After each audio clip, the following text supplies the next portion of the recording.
I'd like to call the Subcommittee on Communications and Technology to order and begin our hearing on promoting broadband jobs and economic growth through commercial spectrum auctions, and welcome all of our witnesses who are here today.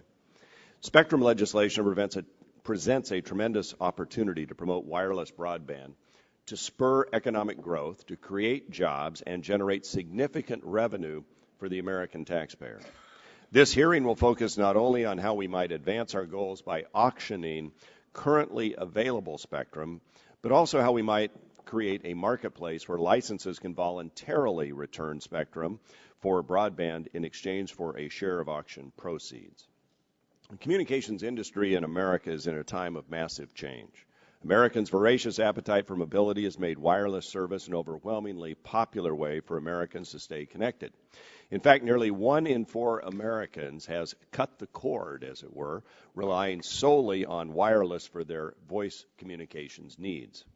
Similarly, wireless is the fastest growing area of broadband connectivity. The convenience of mobility that moved us towards wireless voice is having the same effect in the broadband arena. Last week, we had our hearing on public safety spectrum, and I continue to have concerns that reallocating the D block rather than auctioning it may be a mistake. The Advanced Wireless Services 3 spectrum is another block already available for auction, although many believe it would best be paired with spectrum currently occupied by federal users. All of this spectrum needs to be part of our discussion. Another avenue for consideration is voluntary incentive auctions, something that both the FCC's National Broadband Plan and the President's budget identify. Current license holders, such as some television broadcasters and satellite operators, might be willing to relinquish spectrum and use the auction proceeds to fund operations of new, innovative ventures. For example, the DTV transition has allowed broadcasters to transmit in high definition and add additional over-the-air channels. Additional funding could help pay for expanded mobile, internet, and even broadband offerings. We can and should act to preserve and promote this important service. I support incentive auctions, but any incentive auction in which a licensee forfeits spectrum rights must be voluntary. This is not only good spectrum policy, it is good economic policy. Incentive auctions help match willing buyers and willing sellers. If a broadcast station values its spectrum more than a potential wireless broadband provider is willing to pay, the station will not be forced off the air. However, as Mr. Ellis will attest in his testimony today, there are broadcasters interested in participating in incentive auctions. This opportunity for broadcasters presents opportunities for our nation's economy as well. Broadcasters who agree to surrender their licenses through an incentive auction, or those who choose to only return a portion of the license and channel share with another broadcaster, could provide the U.S. government with the opportunity to re-auction their licenses to wireless providers who desperately need additional spectrum to meet consumer demand. Those auctions will generate revenue for the Treasury for debt reduction. Moreover, they will help create badly needed jobs.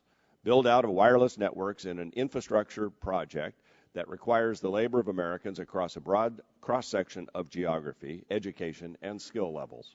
And of course, increased wireless broadband will boost productivity and create new and innovative lines of business. The wireless industry's track record for innovation is second to none. But wireless is not the sole venue for innovation. As we move forward with additional changes to the broadcast television service, we should work with broadcasters to identify regulations that are hindering additional innovation within their service. Over-the-air broadcasting remains a vital and important part of the communications infrastructure of America. Fostering its innovation is in everyone's interest.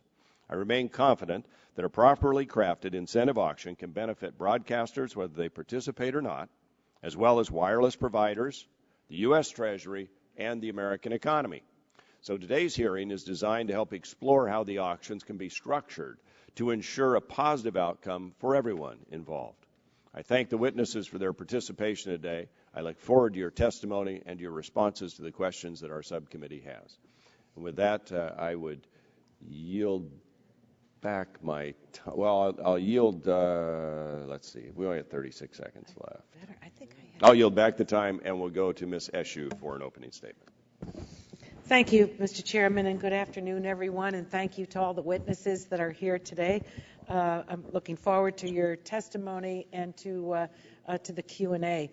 Today's hearing continues our in-depth examination on spectrum reform. As we evaluate ways to promote broadband, jobs, and economic growth, we should be guided by, I think, a simple principle. Use spectrum to its maximum efficiency and be fiscally responsible in the plan that we commit to. 30 years ago, most Americans relied on over-the-air broadcasting as their only means for news, information, and entertainment. Then cable and satellite established an alternative vehicle for delivering television into the home, giving consumers access to hundreds of channels. The world is changing once again, and today broadband is enabling a new set of programming options like Hulu, Amazon Instant Video, and Netflix that can be watched at home or on the go. Voluntary incentive auctions are one such way to address the growing demand for wireless while providing a financial incentive for broadcasters wishing to give back spectrum. Legislation developed in this subcommittee, I think, should incorporate feedback from impacted stakeholders and provide the FCC with sufficient flexibility to carry out an auction and handle the repacking process. We should also consider the significant benefits of dedicating spectrum for unlicensed use. Unlicensed spectrum has unlocked tremendous innovation, and in the coming years will drive the growth of smart grid, access to patient records in hospitals, and much, much more. By one estimate, unlicensed applications could generate between $16 to $37 billion per year in economic value for the U.S. economy over the course of the next 15 years. The TV white spaces and 5 megahertz band are two areas which I hope today's witnesses will address. Our panel provides a broad range of views, and I look forward to hearing their thoughts on how best to structure a voluntary incentive auction while providing fair compensation to broadcasters who choose to relinquish their spectrum or must relocate as part of the repacking process. And with that, I will yield the balance of my time to Representative Matsui. Thank you very much, Ranking Member Eshoo, for yielding to me. And I'd also like to thank our witnesses for being with us today. Thank you very much. We all know there's a looming spectrum crisis, and we must get additional spectrum into the marketplace. The FCC should have the flexibility to structure and conduct incentive auctions that would truly maximize the economic and social values of the spectrum. I also believe that comprehensive spectrum policy moving forward should offer our innovators and entrepreneurs an opportunity to be creative and have a forum to develop advanced technologies and applications.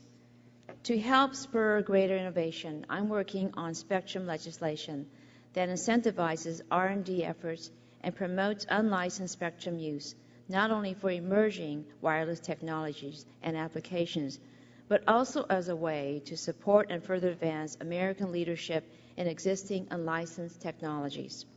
It is important that we continue to promote policies that lead to greater innovation in the ever-evolving telecommunications and technology sectors. And with that, I yield back the balance of my time. Gentlelady yields back the balance of the time.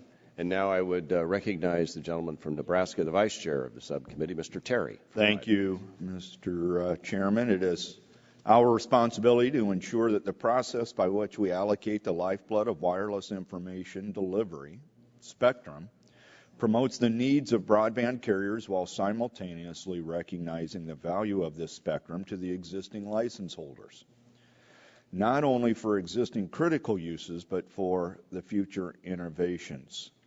This process must be fair, economically sound, and provide certainty and predictability to existing holders of spectrum licenses. By doing so, economic growth will lead to job creation, innovation can flourish, and critical broadcast resources will remain secure and available. This hearing is a great opportunity for us to learn more about how to best structure this process. Any spectrum auction must account for several important factors. First, we must ensure that we are not coercing existing license holder into giving up spectrum they wish to continue to utilize. If and when existing holders do choose to participate in either an auction or reallocation, not only must we compensate them fairly and be consistent with the spectrum's value to the existing holder, any repacking of spectrum should be done in such a way that the consumer's access to critical information resources is not adversely affected by interference or signal degradation.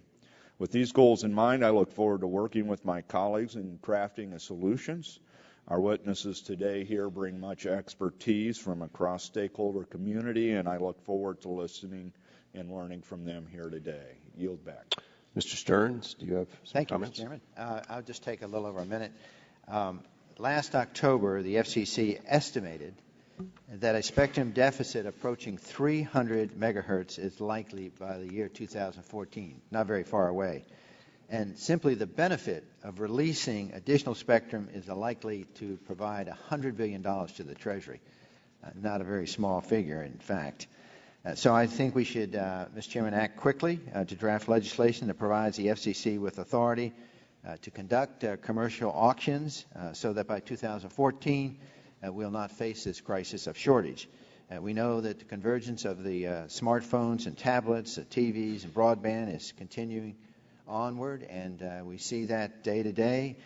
They continue to guzzle up the broadband, and so the demand for these devices is increasing. We need to get more spectrum, and I'd like to emphasize that the incentive auctions is the way to go, so it's truly voluntary. And when broadcasters are repacked, they should be able to maintain the same service areas that they originally held and be compensated for switching channels. So I look forward to our testimony, and I think everybody on the panelists should provide some recommendation of what type of flexibility the FCC should have. Should Congress specify to the FCC on how to do the auction, or should the FCC be unfettered? I think that's a key question we have today, and I thank you, Mr. Chairman, for the opportunity to have my opening statement. Mr. Latta or Mr. Guthrie, do you have any comments in opening? Well, thank you very much, Mr. Chairman. I appreciate it. And just real briefly, I thank you very much for having these hearings today. I've recently introduced legislation for a volunteer incentive auction and the revenue sharing. And when you're looking at the jobs and the technology out there, that we could be moving forward, and also additional revenue then to the Treasury to reduce the deficit. I applaud you for the hearings today. Thank you. Thank you. Ms. Blackburn, did you have an opening statement you wanted to share? Thank you, Mr. Chairman. I do, and I will submit my full statement. For the record, I just want to say I think that when it comes to spectrum and that we have to make some bold, tough decisions. I think also one thing that we should all be focusing on a bit is the FCC has demonstrated that what they call a spectrum deficit approaching 300 megahertz is likely by 2014. We need to be looking at that and be serious in how we go about approaching this and resolving that need for spectrum. I was visiting with someone last week, and they were talking about how we will soon have 1 trillion devices attached to the broadband, and why it is so important for us as we look at the use of the spectrum to think in terms of how we accommodate, whether it is through the line or wireless, all of the use that is coming toward us. So I thank you for the hearing. I yield back.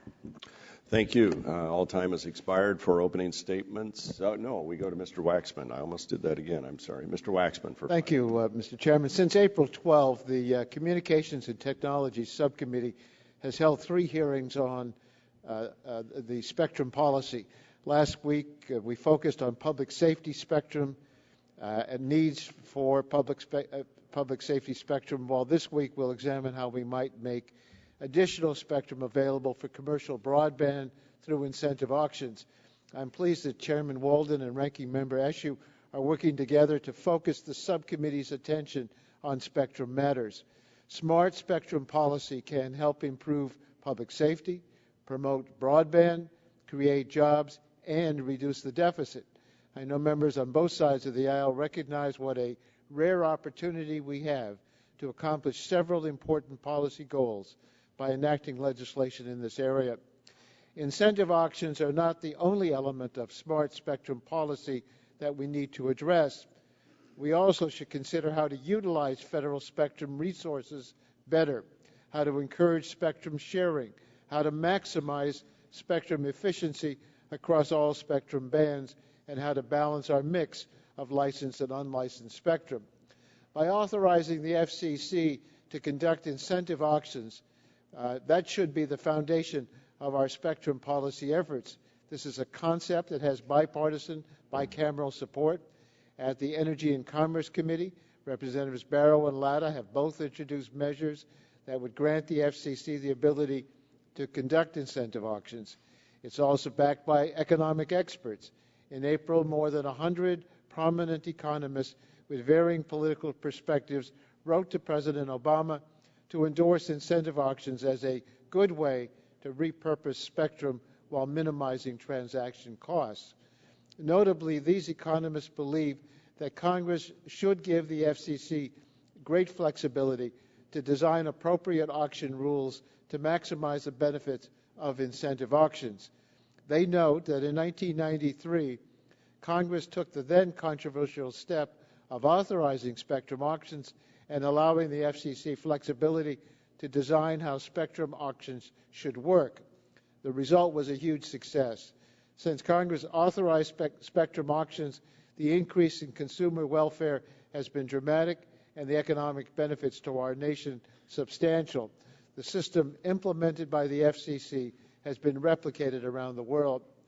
As we move forward towards authorizing incentive auctions, and I hope we will do so soon, we need to be wary about limiting the FCC's flexibility to design an efficient auction. We should take full advantage of the FCC's world-class expertise on auction design and give the agency the ability to work with auction experts to set up the best possible incentive auction. We should not micromanage the agency in this area. I recognize some are concerned about whether we can ensure that incentive auctions are truly voluntary.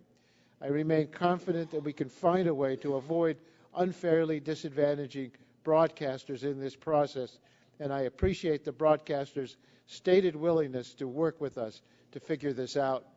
Broadcasters provide vital services that should not be interrupted or degraded. Our job should not be to focus on the specific legislative language that would provide our job should be to focus on the specific legislative language that would provide assurances to broadcasters that they are not being forced to sell spectrum in the voluntary auction. We have an excellent panel today. I look forward to hearing testimony from them. And thank you, Mr. Chairman, for recognizing me for this opening statement. Thank you, Mr. Waxman. We look forward to working with you and others on both sides of the aisle on this issue. Now, I think all members have had a chance for opening statements, so we will now go to start with Mr. Todd Schurz, who's the Chief Executive Officer, President, and Director of Schurz Communications Incorporated. We look forward to your testimony, and thank you for coming today.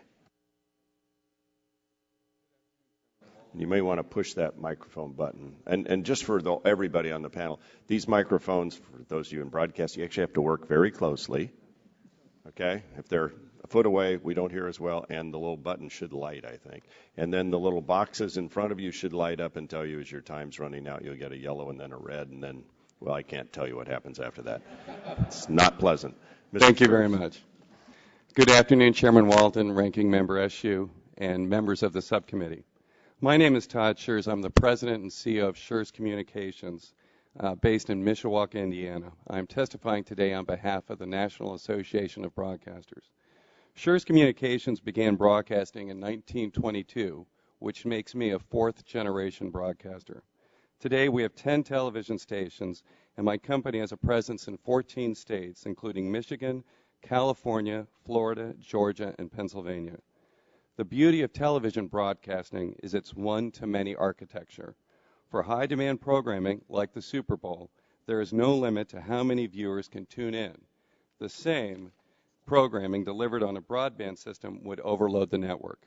The transition to digital television has thrown open the doors of opportunity and innovation. Whereas in analog, I can only provide a single stream of programming, today with digital, I can provide that same programming in high definition and at the same time offer additional multicast channels and mobile DTV. Hundreds of broadcasters are taking advantage of new multicast opportunities, providing viewers with niche foreign language programming, religious programming, emergency local weather information, and even high school sports. The Bounce TV network, recently launched by majority owners Martin Luther King III and Andrew Young, is the country's first broadcast network aimed at African American audiences. It's set to debut this fall on many multicast channels. Going digital has also delivered on the promise of mobile television. With mobile DTV, viewers can tune into live local news, emergency information, weather, sporting events, or entertainment programs from the convenience of their car, at the beach, wherever they may be.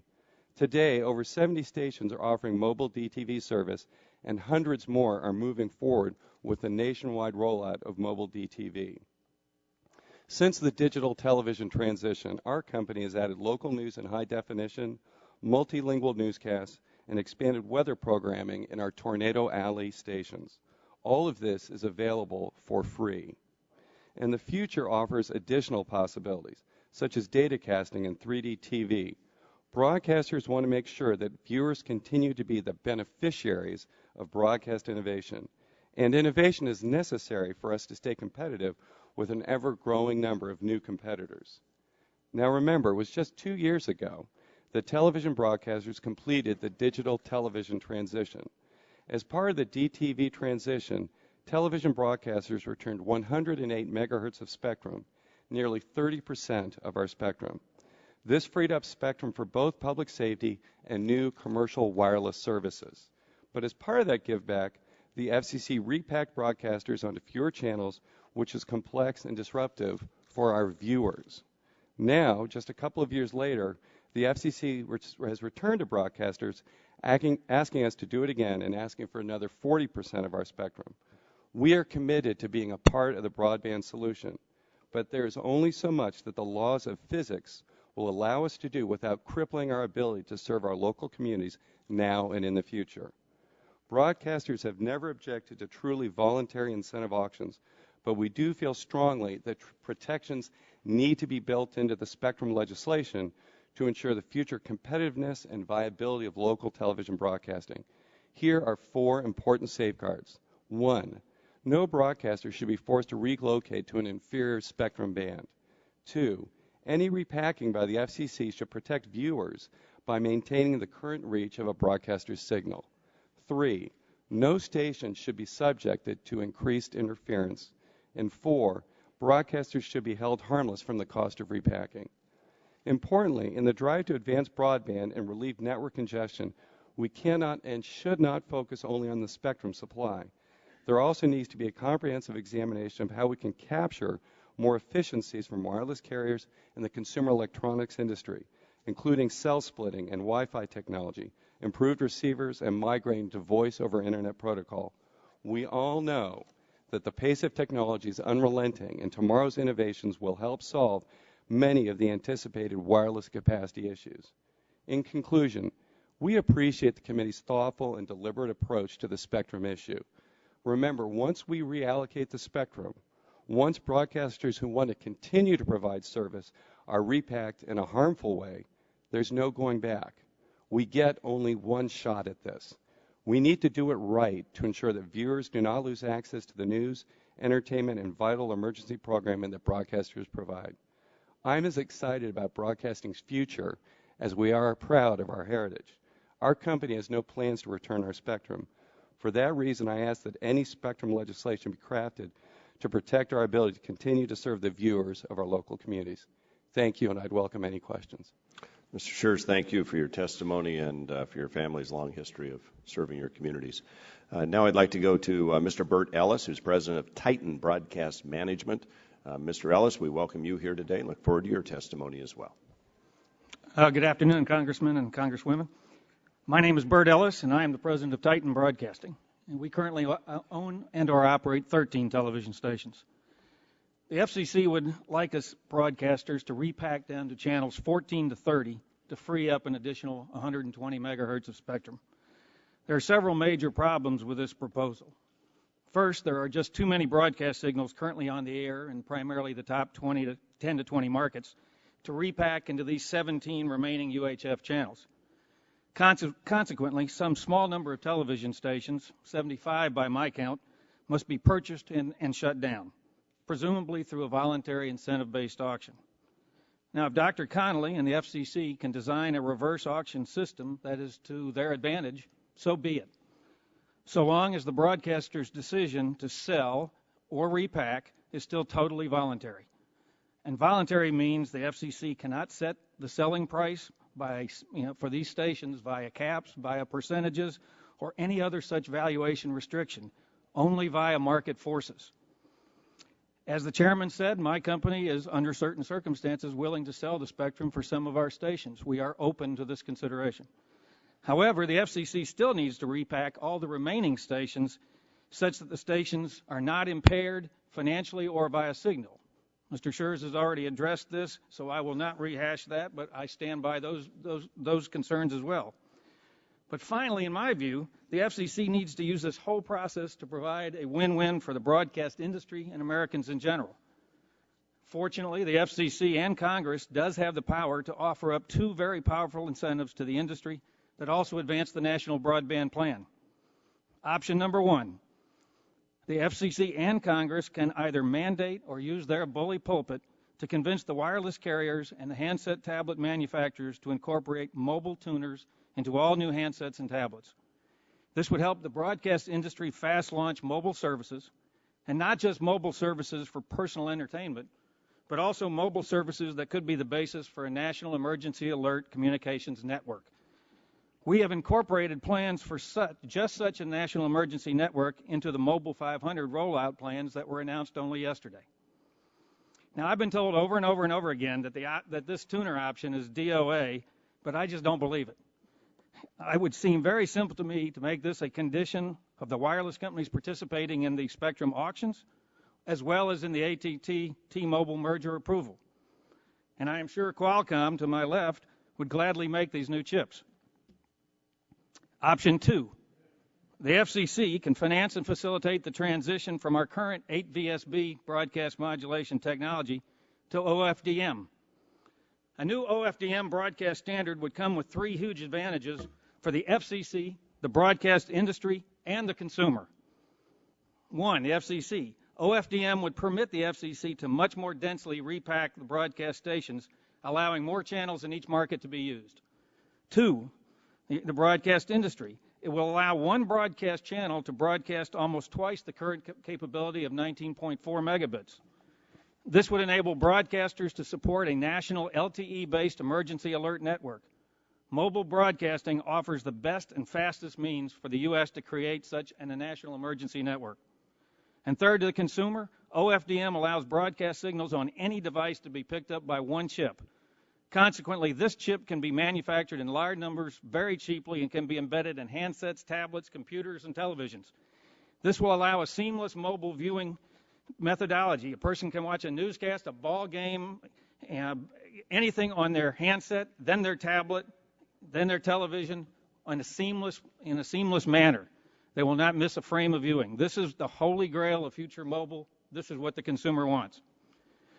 Broadcasters have a great deal to offer, but much of the current thinking seems to want to relegate us to the technology trash bin. We want to be part of the emerging digital future. The 4, soon to be 3 maybe, major wireless carriers already control 90% of the available mobile spectrum. If you want to sell more of our broadcast spectrum to these wireless guys, then give us broadcasters the opportunity to fully compete with them on the mobile front. If they want to go down in numbers, let us get in the game with them. Do not let them close us out of the from the mobile consumer. All of us in the media business want to be in the mobile video business in order to survive and thrive in the future. And more competition is better for the consumer. The FCC needs to compensate broadcast stations to repack. By their own estimate, it will cost about $1 million per station, about $1 billion. For about $2 to $3 billion, the stations can not only be repacked, but can also switch over to this new OFDM technology that can support a broadcast overlay for LTE, as I said. This is the time to do both, repack and upgrade our technology, and also mandate the mobile DTV chips. Then we can have a totally mobile, broadband-enabled population. With such a system in place, we broadcasters can and will create an immediately accessible mobile video network for instantaneous communications to all of our citizens in the event of a local, regional, or national emergency.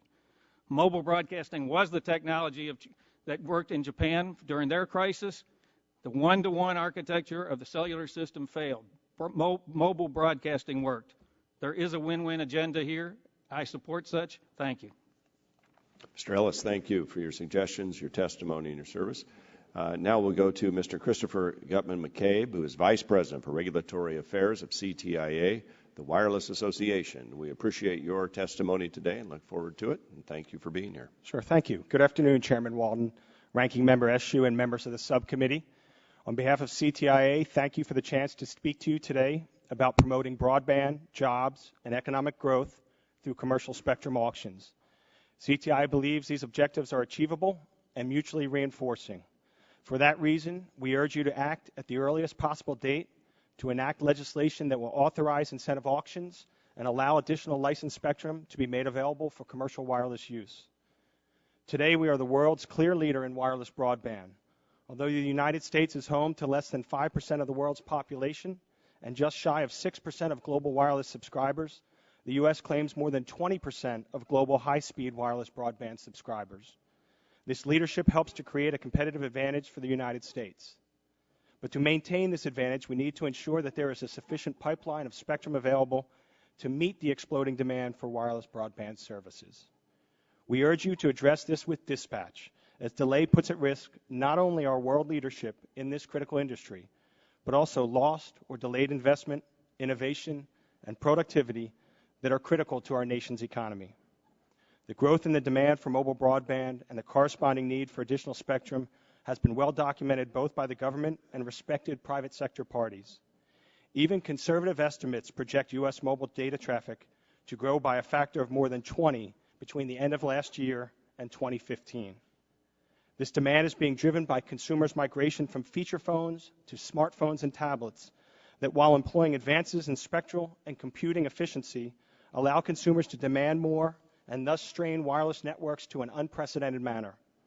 The evolution of machine-to-machine communications will only exacerbate this challenge. Efficiency gains and infrastructure investment will help, but neither will be sufficient to answer the challenge we face in delivering the critical infrastructure for the economy of the 21st century. The good news is that there are ways to help meet the need for additional spectrum. By authorizing incentive auctions and repacking the bands allocated for television broadcasting, by directing NTIA to facilitate access to bands currently occupied but often underutilized by government, and by enacting improvements to the spectrum relocation process, Congress can provide the wireless industry with a path to help America stay ahead of its Asian and European competitors in this critical industry. Taking these steps will produce manifest benefits to our nation. The last two auctions produced more than $32 billion for the United States Treasury. While I cannot project what future auctions might produce, the bands discussed in my testimony have significant value and would likely be highly desired at auction. Auction revenues, however, are just one of the benefits that flow from facilitating the movement of spectrum to its highest and best use.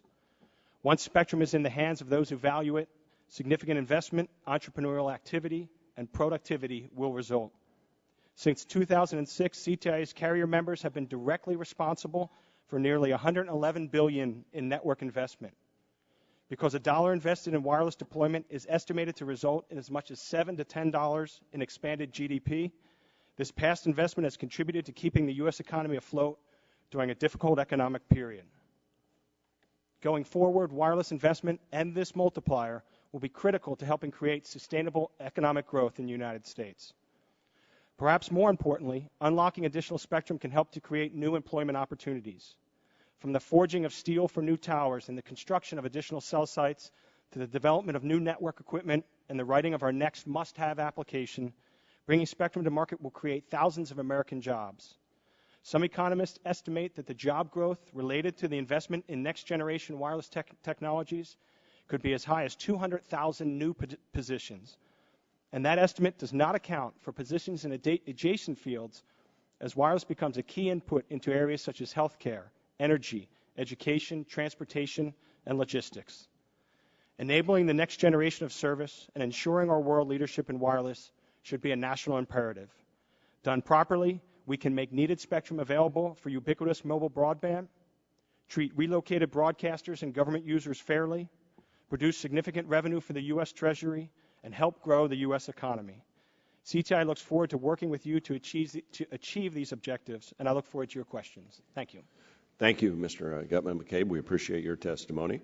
We're now going to turn to Dr. Michelle P. Connolly, who is Associate Professor of the Practice, Department of Economics at Duke University. And we look forward to your comments, Dr. Connolly, and thank you for being here today. Thank you, Chairman Walden and Ranking Member Eshoo and the other members of the subcommittee. My name is Michelle Connolly. I'm an Associate Professor of the Practice at the Department of Economics at Duke University. I also served as the Chief Economist at the FCC in 2006 to 2007, and then again in 2008 to 2009. I'd like to note that I was serving under a Republican administration, so my support for this proposal has nothing to do with my political affiliation, but simply because as an economist, I believe that this is a great gain economically and socially for our economy. And it is in that capacity that I am testifying today.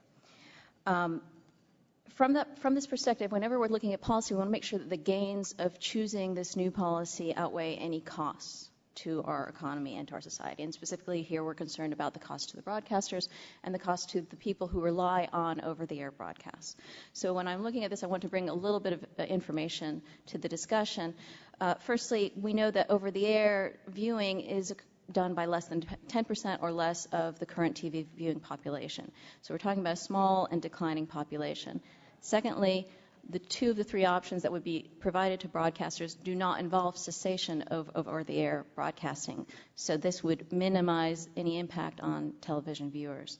And thirdly, with an incentive auction, broadcasters will only participate if the benefits to them outweigh the costs.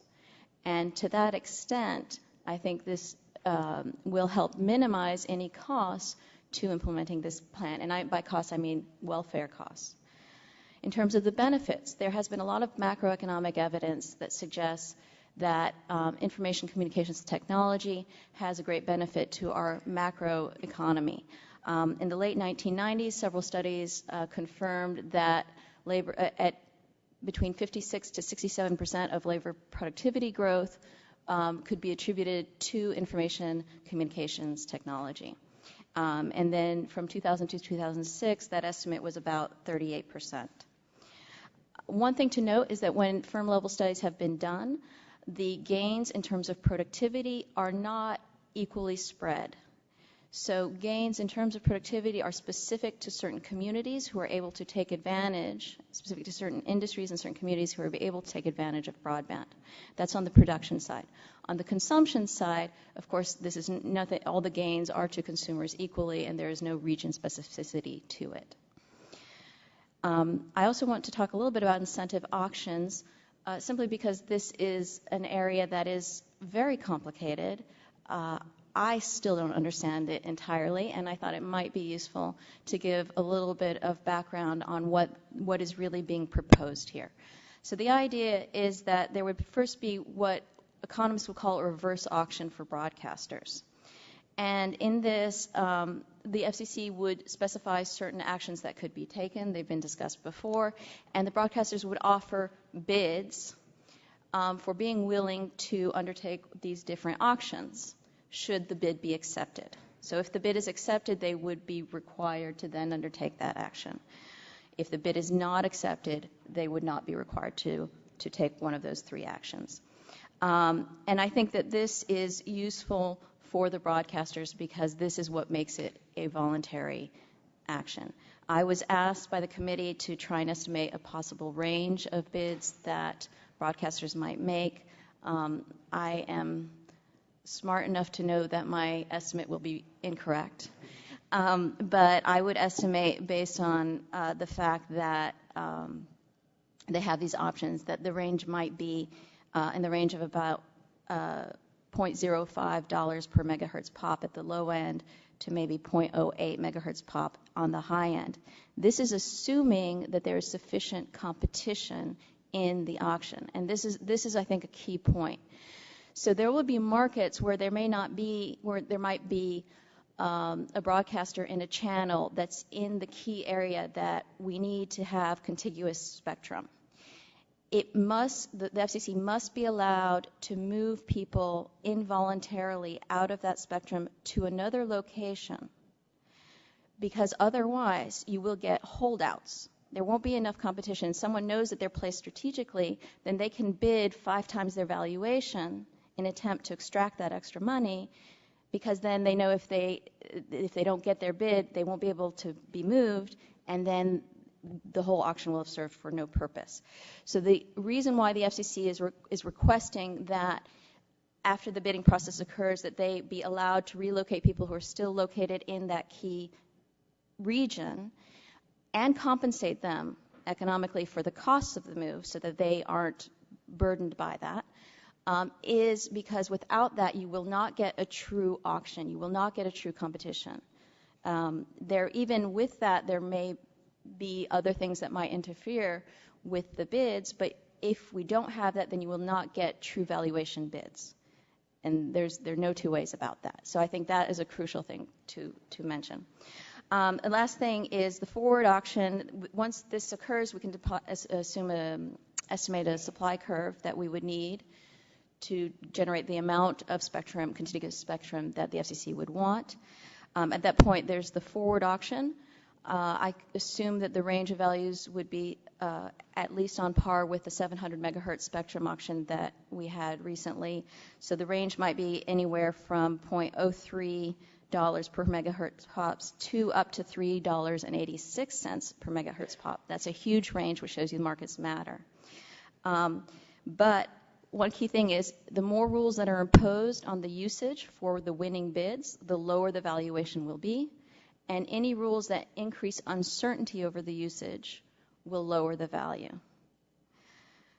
So overall, I think the revenue resources to the government can be large, but dwarfing any revenue to the government, I think, is the economic value to our economy, and I think that will outweigh any of the gains that the government may have in revenue, but those are also good, of course.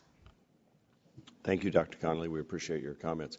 Mr. Brenner, we're going to go to you next, Vice President, Government Affairs for Qualcomm Incorporated. Thank you for being here, and proceed with your testimony, sir. Good afternoon, Chairman Walden, Ranking Member. Okay, now you got to push the button and bring the mic closer. There we go. Good afternoon, Chairman Walden, Ranking Member Eshoo, and members of the subcommittee.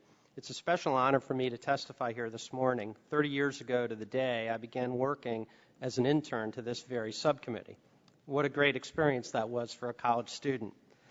I'm here today along with my colleagues Alice Turnquist and John Kuzin on behalf of Qualcomm, a company that didn't exist 30 years ago.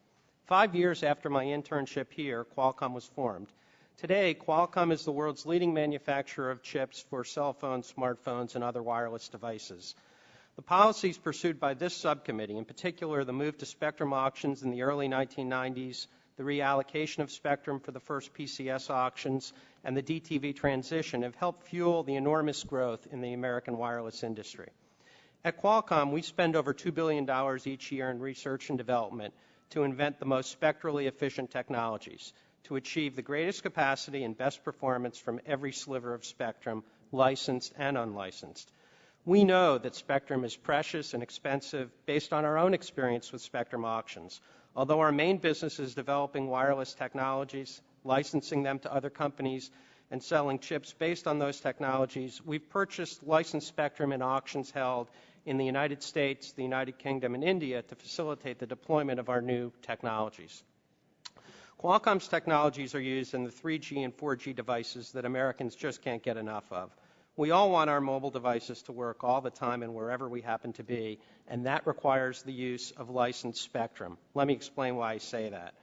We make chips that support Wi-Fi, Bluetooth, and other unlicensed technologies to provide wireless connectivity in local areas, such as inside homes or on college or corporate campuses. In those settings, these chips enable wireless traffic to be offloaded from the licensed spectrum that wireless carriers use for their 3G and 4G networks. This is an important and growing business for vendors like Qualcomm, and we're excited about it. Just this week, we announced a new line of Wi-Fi chips using spectrum in the 2.4 gigahertz, 5 gigahertz, and 60 gigahertz bands. but to provide ubiquitous, wide-area wireless coverage all over the nation on a cost-effective and interference-free basis, licensed spectrum is required. And that brings me to the topic of today's hearing, because there isn't enough licensed spectrum available to keep pace with the exploding demand for mobile broadband. The FCC's October 2010 report found that by 2014, total U.S. mobile data traffic is likely to be 35 times the 2009 level. We're working on many new wireless technologies, but we don't have any technology on the drawing board that can increase capacity 35 times. More licensed spectrum is needed. The FCC doesn't have nearly enough new spectrum in its inventory to meet this gap. To promote broadband, jobs, and economic growth, we've got to close this gap. A number of steps must be taken and are being taken in parallel to help solve the spectrum crunch. These steps include things that the private sector is doing, such as developing and deploying new technologies, and things the government's working on, such as reallocating underutilized U.S. government spectrum. But these steps won't be nearly sufficient to solve the spectrum crunch. To do that, it's crucial that Congress enact legislation to allow the FCC to conduct voluntary incentive auctions to reallocate more licensed spectrum for mobile broadband. The legislation that we support would allow the FCC to conduct a two-sided auction composed of sellers who voluntarily decide to sell their spectrum because they think it would be worth more to a mobile broadband provider, and buyers who want to use the spectrum for mobile broadband. No one would be forced to participate as a seller or a buyer in a voluntary incentive auction. But under current law, there's no way for the FCC to get the spectrum out of the hands of the sellers who are willing to sell and into the hands of the mobile broadband buyers. Current law permits a TV station owner to sell its spectrum only to someone else who will use the spectrum to run a TV station. A TV station owner cannot sell its spectrum to a buyer so that the buyer can use it to provide mobile broadband. The legislation would allow the FCC to run a two-sided auction with all the station owners who want to sell on one side and all the mobile broadband providers or new entrants who want to buy on the other. Qualcomm, both on our own and as a member of a group of companies who sell wireless equipment, including Alcatel-Lucent, Apple, Cisco, Ericsson, Intel, Nokia, and Research in Motion, urges Congress to pass legislation to give the FCC authority to conduct voluntary incentive auctions to free up much-needed additional licensed spectrum for mobile broadband. Now, our group includes companies that compete against one another in the marketplace all the time.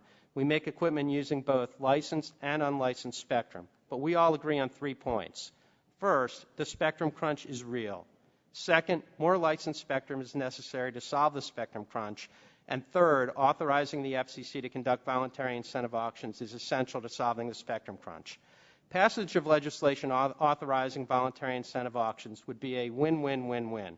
The first win would be for the sellers in a voluntary incentive auction. Those who decide that their spectrum is more valuable for mobile broadband than in its current allocation will win because the legislation would allow them to sell. The second win is for the buyers. The buyers will win because they're going to get the additional licensed spectrum for mobile broadband so they can keep pace with consumer demand. They need the certainty and speed of an FCC-conducted incentive auction in which the auction itself efficiently and quickly aggregates spectrum. The third win would be for the U.S. Treasury. Voluntary incentive auctions will raise significant revenues without raising anyone's taxes or cutting any programs. And finally, the fourth win is the most important win of all. The real winners will be the American public. Mobile broadband has the potential to improve so many facets of American life. Giving the FCC authority to conduct voluntary incentive auctions is essential. Thank you. Thank you, Mr. Brenner, both for your testimony and for your internship, although I was not here to enjoy that. We're going to go now to Mr. Feld. Harold Feld is the Legal Director for Public Knowledge. We appreciate your input on this matter, and we look forward to your testimony.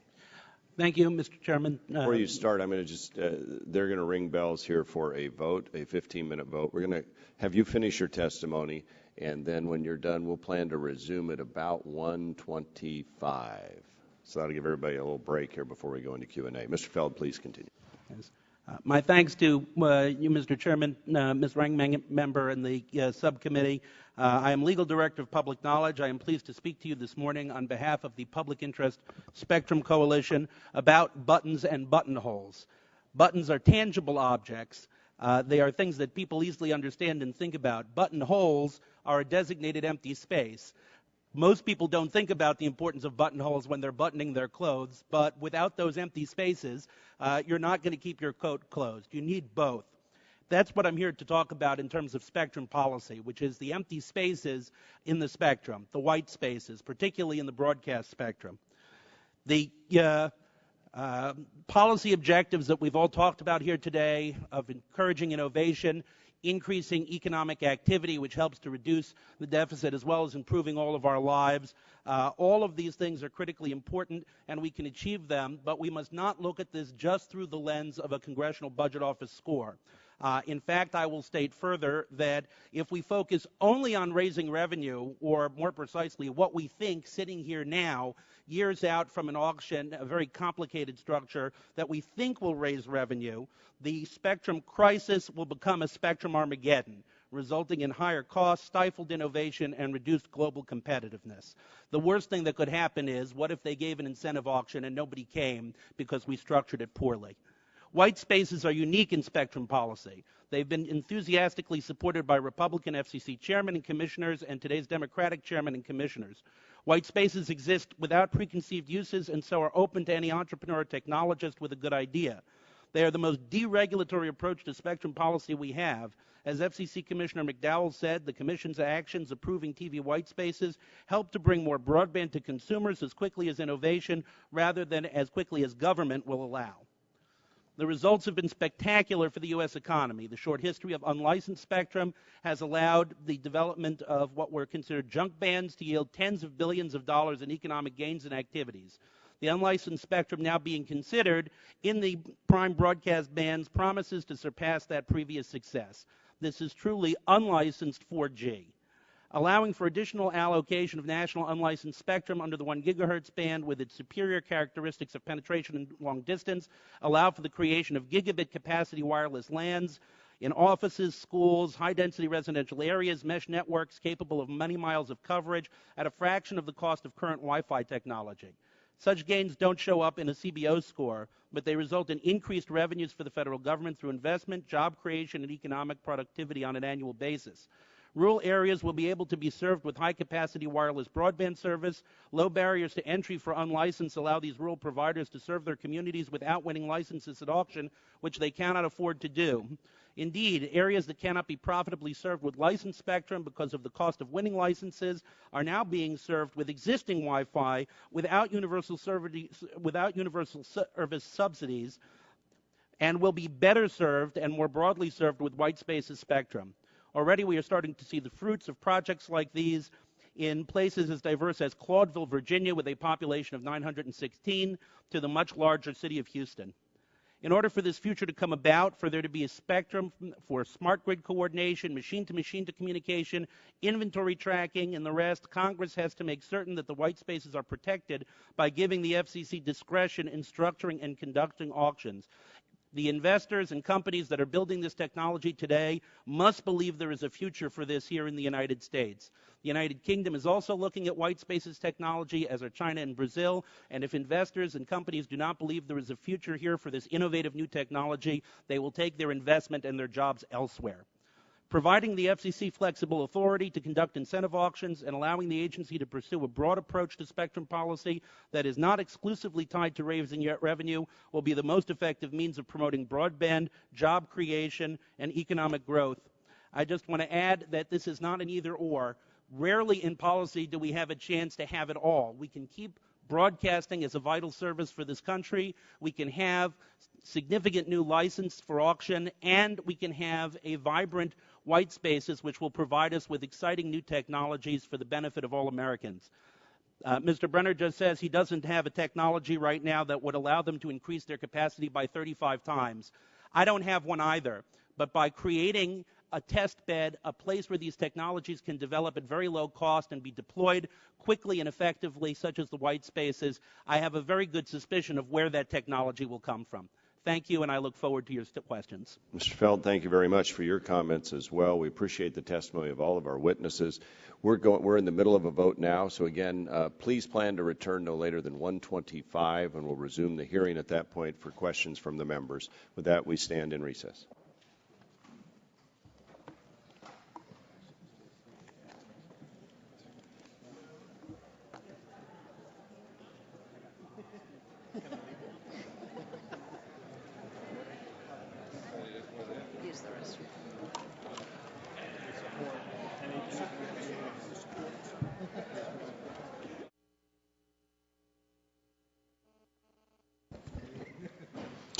We'll call the subcommittee back to order, and I think we had concluded testimony from all of the witnesses prior to our recess for the vote on the House floor. They anticipate another vote in about 45 minutes or so. I'm going to start with first round of questions, and I want to address the first questions I have to Mr. Schurz and Mr. Ellis, and would ask if you could elaborate on some of the efforts by broadcasters to bring new and innovative services to the broadcast spectrum. Because one of the purposes of this hearing was really to evaluate, since DTV conversion, what's happening out there in the marketplace. What are you able to do? And I know, Mr. Ellis, you touched on this a bit, but I also like to explore what the hurdles are in the way of innovation in the spectrum that you have going forward. So if you could each take a minute or so just to kind of address what you're doing with it now and what you think you could do with it. I think what we've done with it now in almost all of our markets, we have multicast channels serving different audiences. We have 3 stations. 2 are right in the middle of Tornado Alley. 1 is on the edge. All of them do a 24/7 weather channel with regular forecasts, so people who are very interested in the weather can always get that. What's also happened, the DTV transition happened 2 years ago. Mobile television, the standard was developed with that. Both Mr. Ellis and I are involved in those efforts. And so you're seeing that just starting now, a little over 70 stations doing mobile television. But I think the other thing is I don't want to not talk about high definition in terms of the clarity and the quality of the picture and what that means for our constituents. And to do high definition local news takes a lot of bandwidth, but it's also a great consumer value proposition. Mr. Ellis, do you want to use a minute or so to comment? New technologies. The company we're putting together, this time, this is my 3rd broadcast group. The first couple groups, I bet on the emergence of new programming. That was the trend I was trying to follow. This time we're betting on the emergence of new technologies. The mobile technology is the most unique and different technology for broadcasters. That's where, if to use the sports analogy, go where the puck is going. Mobile is where it's going. We're spending an awful lot of time on that, and the inhibition to that business is the ability to get, a signal into the mobile device. This is where the consumer's going. We want to be able to access that device. All right, Mr. Brenner, I want to go to you because Mr. Ellis, I believe, mentioned OFDM and the ability to put chips in. Tell me what that would take and whether there would be acceptance of that in the market. Yeah, I'm not exactly sure what Mr. Ellis is referring to, Chairman Walden. OFDM refers to an air interface that is at the core of long-term evolution, LTE, which is the 4G technology. OFDM is also used in Wi-Fi. OFDM is a modulation technique, and so it can mean all kinds of different things. I think what Mr. Ellis was suggesting is that Qualcomm would incorporate some kind of mobile DTV capability into our chips. Obviously, we look very hard at the business pros and cons of adding a new capability to our chips. Our chips support multi-frequency bands, multiple technologies, and we strive to pack the most power into our chips at the least cost. Is that a capability you have now today to put mobile TV in a chip? No, we've looked at it. It's been mobile DTV has been talked about. I looked back through my emails since at least 2007 was the first announcement about it, and we've looked at it extensively. We haven't seen a business case for it in our end. Whenever we consider putting a new technology into our chips, Chairman Walden, it's a very iterative process. We go back and forth with the device manufacturers, with the carriers, and with application providers. We just don't make that decision in a vacuum, and it's not mature. We just don't see demand. All right, Mr. Ellis, do you want to comment briefly on that? In essence, if the carriers are not going to pay Qualcomm to put this thing in their chip, he's not going to make it. Well, Mr. Brenner? That's a little too simple, quite frankly. So it's true, someone is going to have to give us a return on our investment when we put a new capability into our chips, but there's a web of relationships. There are folks who make devices. There are folks who come up with applications. We are also in a highly competitive market. If I don't put a capability at Qualcomm, I shouldn't say when Qualcomm decides to pass on a capability, we consider very carefully the competition Qualcomm is the leading chipset manufacturer, but it's hyper competitive. So it's a little too simple to just say the carriers won't pay us. We have to see a business case to make a rate of return. I want to go to Dr. Connolly now on a different issue. I'm trying to get a rough range of what this spectrum is worth. You say in your testimony the similar spectrum was sold for between 3 cents and $3.86 per megahertz pop, as I understand it. That's correct? Yes. Yeah. With approximately 300 million people in the country, that means that even on the low end, each megahertz of a licensed spectrum could raise $9 million, and on the high end, each megahertz could raise $1 billion. Is that correct? Yes. Okay. All right. My time has expired. I would turn to the gentlelady, my ranking member, Ms. Eshoo, for 5 minutes. Thank you, Mr. Chairman, and I want to thank each one of the witnesses. I think you did a terrific job coming from where each of you is coming from, but it was really valuable testimony. To Mr. Feld, I loved your button and buttonhole analogy. I think we will remember that one for a long time. In your view, how much spectrum is needed to make the white spaces commercially viable for applications like smart grid and RFID tagging? Well, the most important thing is to ensure that there is white spaces available, particularly in the largest urban markets, because that is what is going to drive economies of scale, is the ability for people to put this into their laptops and their Wi-Fi routers. In terms of an amount, the National Broadband Plan said we would like to have 20 megahertz of contiguous, pure, unlicensed spectrum. That would be real nice. But the beauty of unlicensed is it's a technology. You don't need that. As long as you have at least 1 or 2 available channels in the largest urban markets and sufficient, by which I mean not directly next to a broadcaster so you could use full power, and then sufficient in the rest of the country, which I think is not where the challenge is, there will be interest in developing and investing in this technology. Thank you. To Mr. Ellis, is Titan Broadcasting planning to offer mobile broadcasting, and what's your assessment of the potential market demand for this type of service? Yes, we do intend to offer mobile broadcasting, and our assessment, depends on whether the consumer can actually see our signal on a mobile device. So we have to figure out whether it's whether you're going to start with the handset, which is controlled by the wireless carriers. Do you go to the laptop? Do you go to the in-car device? And how do you get the mobile consumer to actually see our signal? Now, you stated in your testimony that you're testifying as a broadcaster that may sell off the spectrum of some of your stations under the right conditions. Can you tell us what the right conditions are in your view? The right price. There you go. Everybody has their price, right? And to Mr. Gutman McCabe, thank you for your testimony and the work that CTIA does. The DTV transition freed up spectrum in the 700 megahertz band that's been auctioned, but in some cases has yet to be deployed on a commercial basis. I think it's Mr. Barrow that has legislation that also mentions as part of the bill that there has to be an inventory done. I'm concerned about those who have purchased spectrum and have yet to use it 3 years after the auction was completed. So while we know that the wireless usage is growing at an exponential rate, how do we determine future spectrum needs when there's still spectrum sitting unused? Sure. Thank you, Congresswoman. That's sort of a broad question, and I'll take it piecemeal if you don't mind. First of all, while the 700 megahertz auction was completed a little while back, it wasn't cleared until about a year ago. And it takes time to, Mr.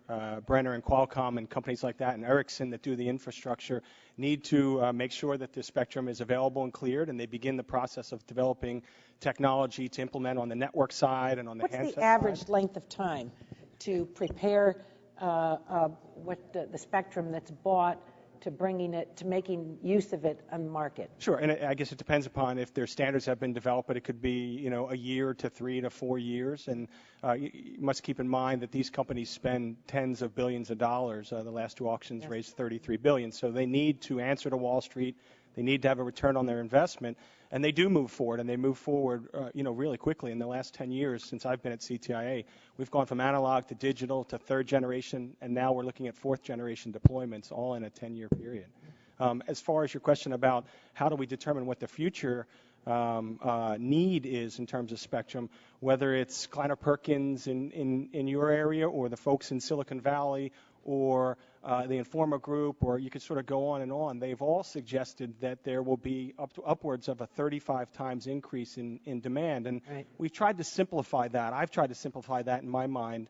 And the simplest example I have is if someone came to you and said that California was going to experience a 35 times increase in the amount of cars on its roads, after you picked yourself up off the floor, I think we would think, okay, what can we do in terms of driving efficiencies? What do we have in terms of new roads planned? And that's what we're asking Congress is we can work on the efficiency side of the equation.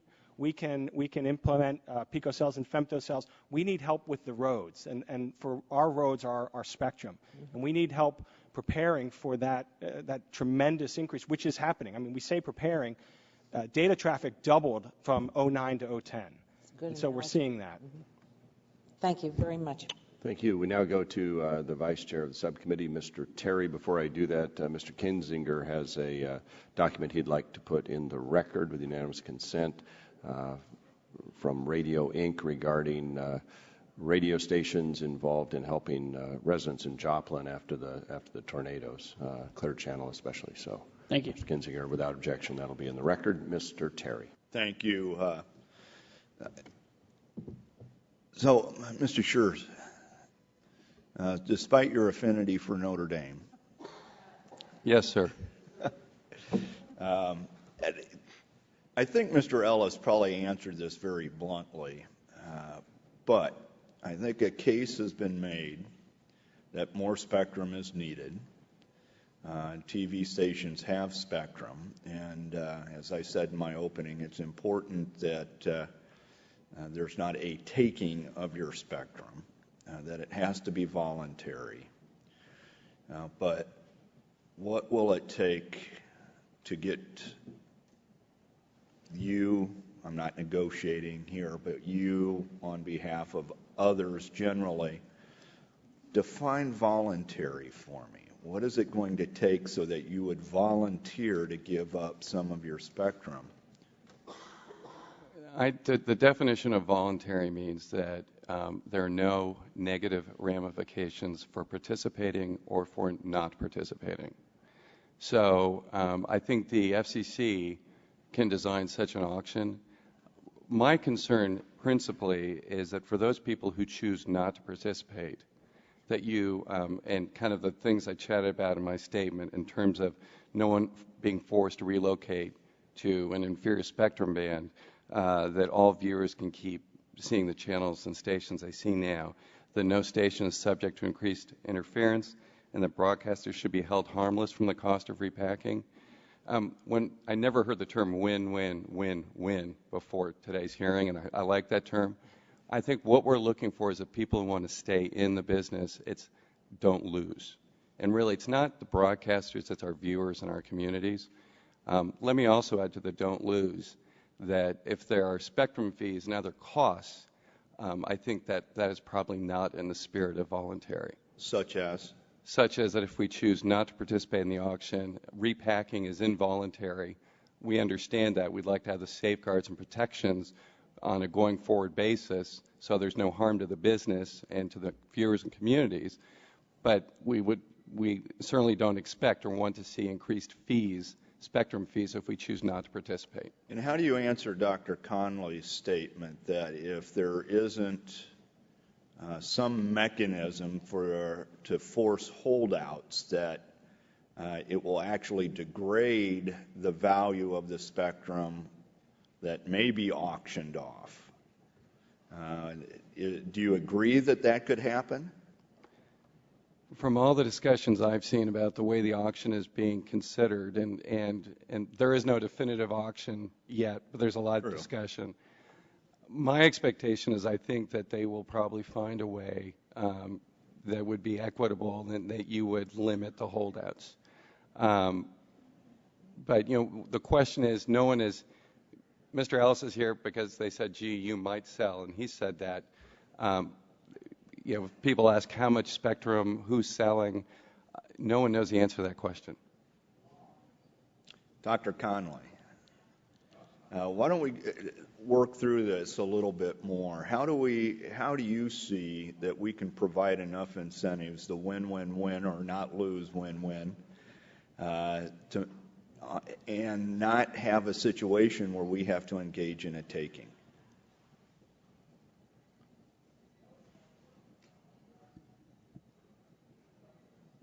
If the if the reverse auction is correctly designed, the broadcasters will only participate if they win. No one is going to participate and not win, that's by definition. And they can list different prices at which they're willing to do different things. So they may be willing to do one thing and they offer a certain price. They may be completely unwilling to do another thing, so they offer, a very exorbitant price that they know won't be accepted, or simply refuse to participate in that option. The costs of any repackaging are, at least from what I hear, the FCC is offering to cover those. And so as long as what they are bidding on is well specified, then by definition, if their bid is accepted, they will win. Right. But we talk about, and you look at any development, and you always see that one little old house on the corner because that person wouldn't sell out. Right. No, and that's why we do need the ability to relocate, because they will hold out. And there's a possibility of holdout. There's also a possibility that if you are when you're bidding within a market, you are competing against the other broadcasters in that market. So if someone is not in the range that they know they're trying to empty, they are not true competitors to those in the range that they're trying to vacate. So by making relocation possible, you might have someone, say, in channel 21 who's willing to give up their location, their spectrum, go off the air or share or go somewhere else.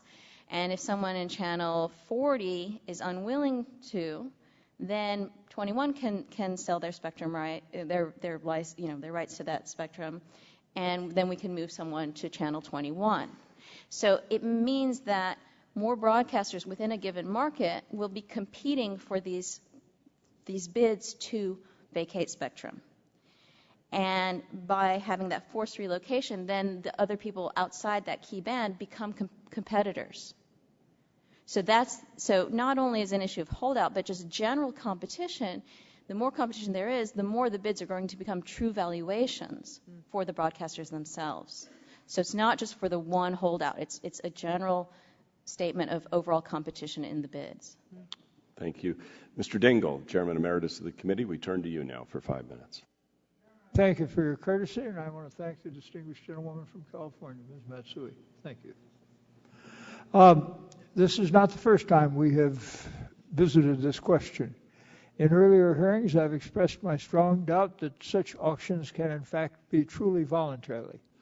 A great source of my alarm comes from the National Broadband Plan itself, where it states at page 79 that the government's ability to reclaim, clear, and reauction spectrum is the ultimate backstop against market failure and is an appropriate tool when the voluntary process stalls entirely.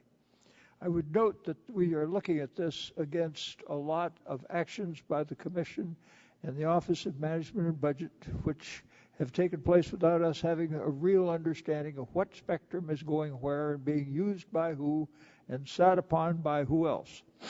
So this seems to imply that the Commission's action could be forcefully taking the spectrum away from broadcasters if too few or none at all participate in the voluntary spectrum auctions.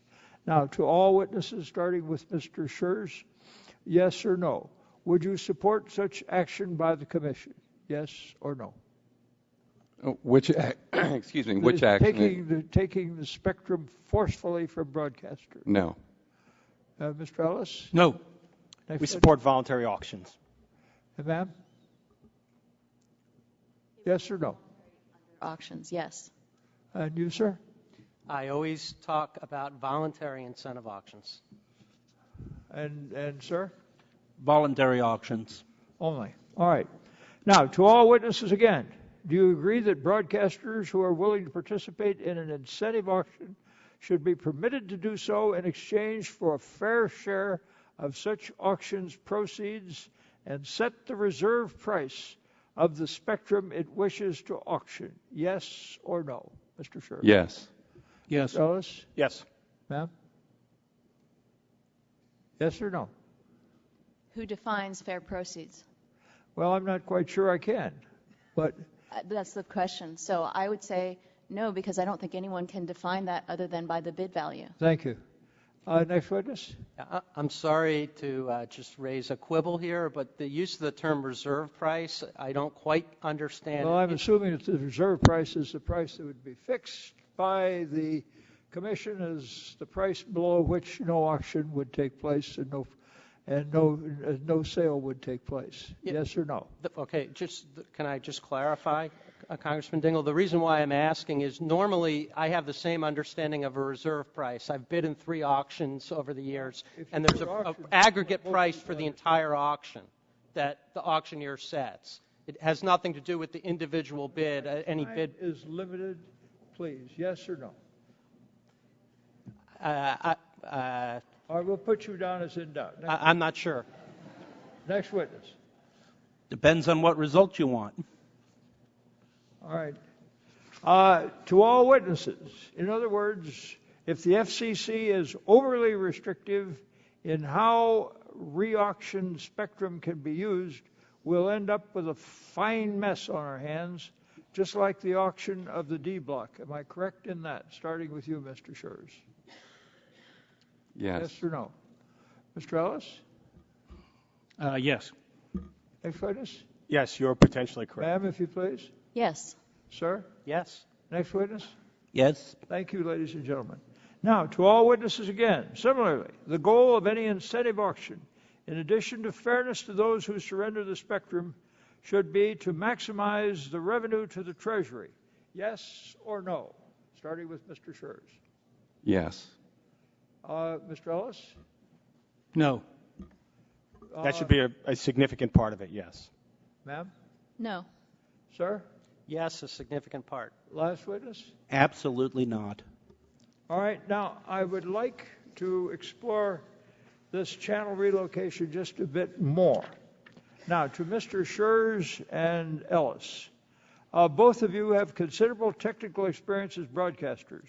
Are my concerns about shifting from UHF to VHF valid? And I want to say that I have fears that doing so might restrict the geographic reach of a given broadcaster.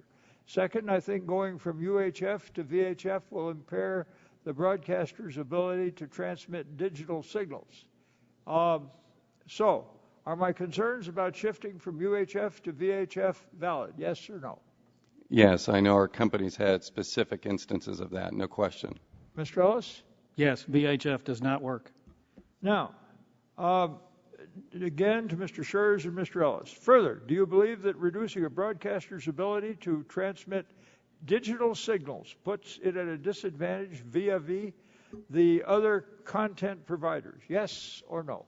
Yes, I would agree with that. Mr. Ellis? If digital means an over-the-air broadcast signal only, yes, we are disadvantaged to the wireless providers. All right, to all other witnesses, with Mr. Schurz and Ellis's response in mind, do you believe that it's fair to broadcasters to require that they move from the UHF band to the VHF band? Yes or no? Starting with our next witness. I think there's a difference between the upper and lower VHF bands, a pretty significant difference, and I think that's a difficult question that we can work through as part of this process. There are a large number of broadcasters currently operating in both bands. You can't say that you can't say sitting there that it's fair at this time. Well, Congressman, there are a large number of broadcasters operating in both of those bands at this moment and doing well. But if they've already shifted, well, we'll put you down as a doubt. Next witness, please. Then, did you have another witness, Mr. Dingell, that was going to dare answer because we're over the clock here? Well, I'm willing to forego. I just want everybody to know that we're not walking into any tea party here. Thank you for your courtesy. Although some of us have a time or two. Mr. Stearns, we're going to yield to you for 5. Let me ask each of you, and I think this is sort of basic to start the question off, and I'll just start to Mr. Schwartz. Do you think before we do any auction off any the spectrum that we should do an inventory? Just write on down. As a businessman, before we determine where we need to go, we always start with where we are. Okay. Yeah, I think an inventory is a good idea. Mr. Ellis, we should do a spectrum inventory first? Before? Yes, but I think it can be done in a weekend. In a weekend? Okay. Next. Yes, sir. This is not that complicated. Okay. Next. I don't think it needs to be done prior to an incentive auction process. So your answer is no. Okay. No. Dr. Conley? My answer would be no. No. Mr. Brenner? No. Ms. Feld? No. Okay. Now, let's say we do have a spectrum inventory, and you find out, who has what and what they use. Do you think it's important in this layout that we determine how effectively the spectrum that they have is being used and what bands aren't yet deployed and how long until deployment? Is that an important? I mean, some of you don't think we should do a spectrum, but it seems to me that if we did a spectrum inventory, we could find out how efficiently it's being used. I think members of Congress want to know that. Mr. Schultz, do you agree with that, that if we did a spectrum inventory, we would want to find out how efficiently it's being used and what bands aren't yet deployed and how long until they're deployed? I think that what we're looking at right now is not only the total amount of spectrum, but no question how efficiently it's used. I think there's a question on how one defines that.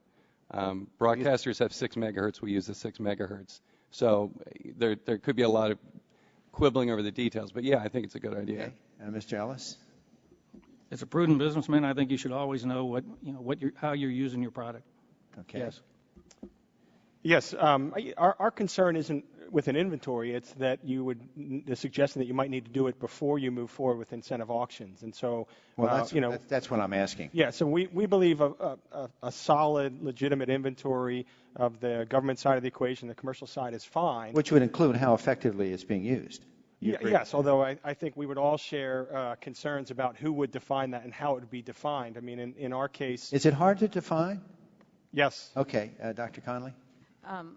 I agree completely. I have nothing against doing an inventory and trying... I mean, you folks have said no, but I disagree with conditioning. I think it's axiomatic. You're just trying to decide how efficiently it's being used and what bands are yet deployed and how long. I think those are important questions we should know. But I would not condition the incentive auctions on doing that first because I know that can take years. And the value of the spectrum for our economy... Mr. Ellis says it can take a weekend. Well, I don't know if he's worked in the government. I'm definitely not working in government. Touche. All right, Mr. Brenner. If I could... Wait, no, Mr. Brenner first. So I want to be clear, Congressman Stearns. There should be an inventory, and we should. But you said no. I don't think we should hold up the auction process waiting because I'm concerned that it will take forever. Well, how can you auction off something you don't know anything about? Well, we know. No, we're going to auction off spectrum that we know. But don't you want to know how efficiently it's being used by whom and what bands aren't yet deployed and how long until? Wouldn't you want to know that? So, Congressman, when I advise our management, I give them a presentation once a quarter or once every 2 quarters on new spectrum bands, what they're being used for, what the likely time period would be for an auction. So I think those facts are known. What isn't known is there are hundreds of thousands of FCC licensees across a whole range of services ranging from private radio services, trucking companies, taxi cab companies, and we should find out if they're using the spectrum on an ongoing basis, and if they're not, let's get it back. Totally agree with you about that. Okay. Mr. Feld? Yeah, just to clarify, because of the properties of the broadcast bands, it's pretty easy to say getting more of this stuff out there for use for a number of different uses is a good thing. I don't need an inventory to tell me I'd love some of that stuff. The inventory, however, is extremely useful both on saying where else is there useful spectrum and where are the other services that are in the band, which aren't just the unlicensed, it's also wireless microphones, low-powered television, translators, a whole bunch of things. Where are those going to land if we start to repack the band? So don't need it to tell me I want more spectrum out there, but I do need it for spectrum planning. Thank you, Mr. Chairman. Thank you, Mr. Stearns. Now we'll go to the gentlelady from California, Ms. Matsui, for 5. Thank you, Mr. Chairman. As I mentioned in my opening statement, I believe the FCC should have the flexibility to structure and conduct incentive auctions. Dr. Conley, you stressed in your testimony that the FCC must have a great deal of flexibility to design and implement incentive auctions. In granting FCC this new authority, how should Congress balance the need for FCC flexibility while providing some legislative certainty to ensure that there is enough participation from existing licensees to ensure successful auctions, and these auctions would bring about the maximum value and public interest benefits for our consumers? It's a very interesting question. I'm not sure that there is anything that Congress could do to guarantee that people will come to the table. They will come to the table if it's in their incentive. And I think that that is why the FCC should be allowed to have these incentive auctions. I can't imagine that putting restrictions on the auction would somehow increase the interest in selling off or being willing to vacate certain spectrum. I think if anything, it would decrease it. So I cannot imagine what Congress could put in there that would somehow increase the desire of the broadcasters to sell these rights. So you're essentially saying that the marketplace will take care of this, and that therefore, even though we have oversight, that you believe we should be a light touch, some principles, and that's it? Yes. But moreover, I think that if the goal is to make sure that the auction is as efficient as possible, any touches are going to make it less efficient. But could you balance out, though, the value as far as dollar value plus the public interest? I think what would maximize the dollar value is also what maximizes the public interest in this case. Now, there are trade-offs. For example, when it is decided what are the bids that win on both sides, the revenue is based on the different demand curves, how much supply and how much demand. They're not going to choose a price that clears everything 100%. Right? So that is a decision which will affect how much megahertz is repurposed, and it will also affect how much revenue is given to the government. So that will be a call. To the extent that they have a target of 120 megahertz, I think that gives a certain amount of a restriction there in terms of how far they are likely to go. But I have had enough experience with auctions to see that anytime additional conditions are put on there, there are very strong consequences, and I'd say D-Block is a very good example of that. Okay, thank you. President Obama set out a plan to create a wireless innovation fund of $3 billion funded through spectrum proceeds, which would go towards research and development of emerging wireless technologies and applications. This question is from Mr. Gutmann McCabe and Mr. Brenner.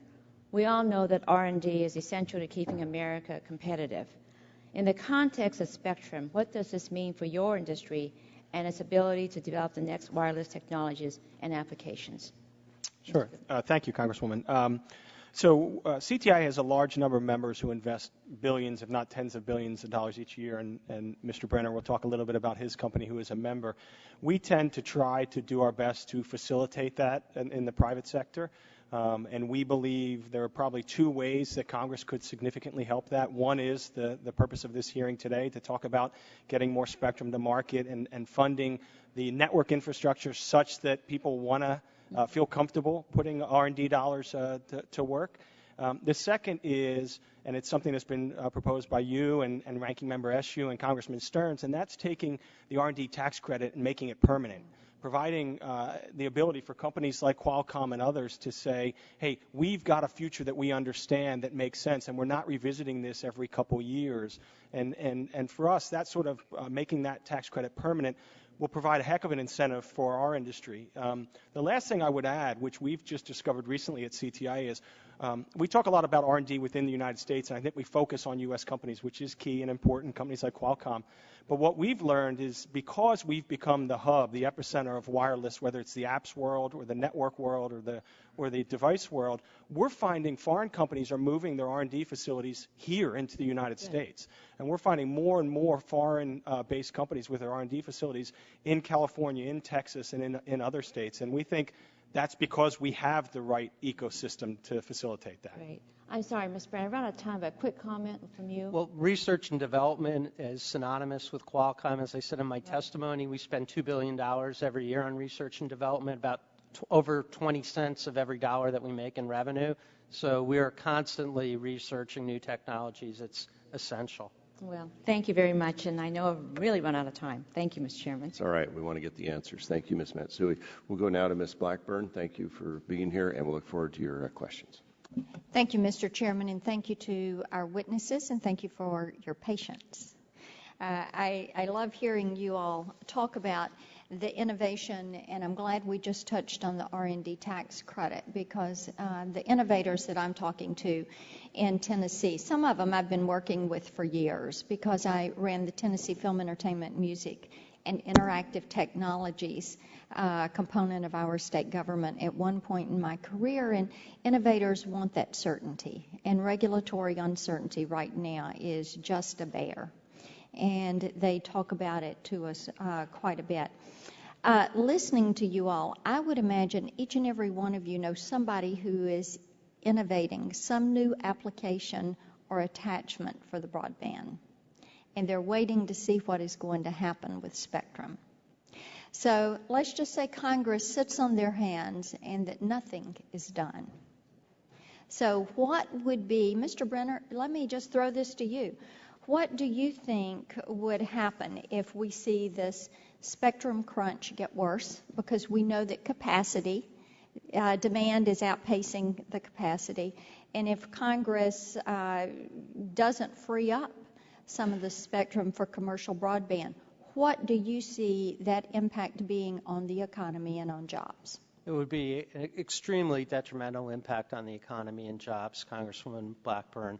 I don't think that the world is going to end tomorrow or the next day, but I think the FCC and the broadband plan did a very good job of laying out short-term, medium-term, and long-term steps, and I think that they've pretty much proven in their white paper that by 2014 we are going to have a serious problem. What could happen? We could have basically the effect of brownouts. Your devices won't work all the time. Your devices won't work wherever you go. That's obviously a problem today. The carriers are spending a fortune, billions of dollars every year we almost take for granted to provide better service and better coverage. We're spending, as I say, billions of dollars inventing more technologies. That whole ecosystem will slow down and will ultimately stop. And then also from an international point of view, I was in Canada yesterday. We're actually ahead of the Canadians, which we weren't 2 years ago. We're ahead of the Europeans with our mobile systems and the Asians, and we won't be if we don't have enough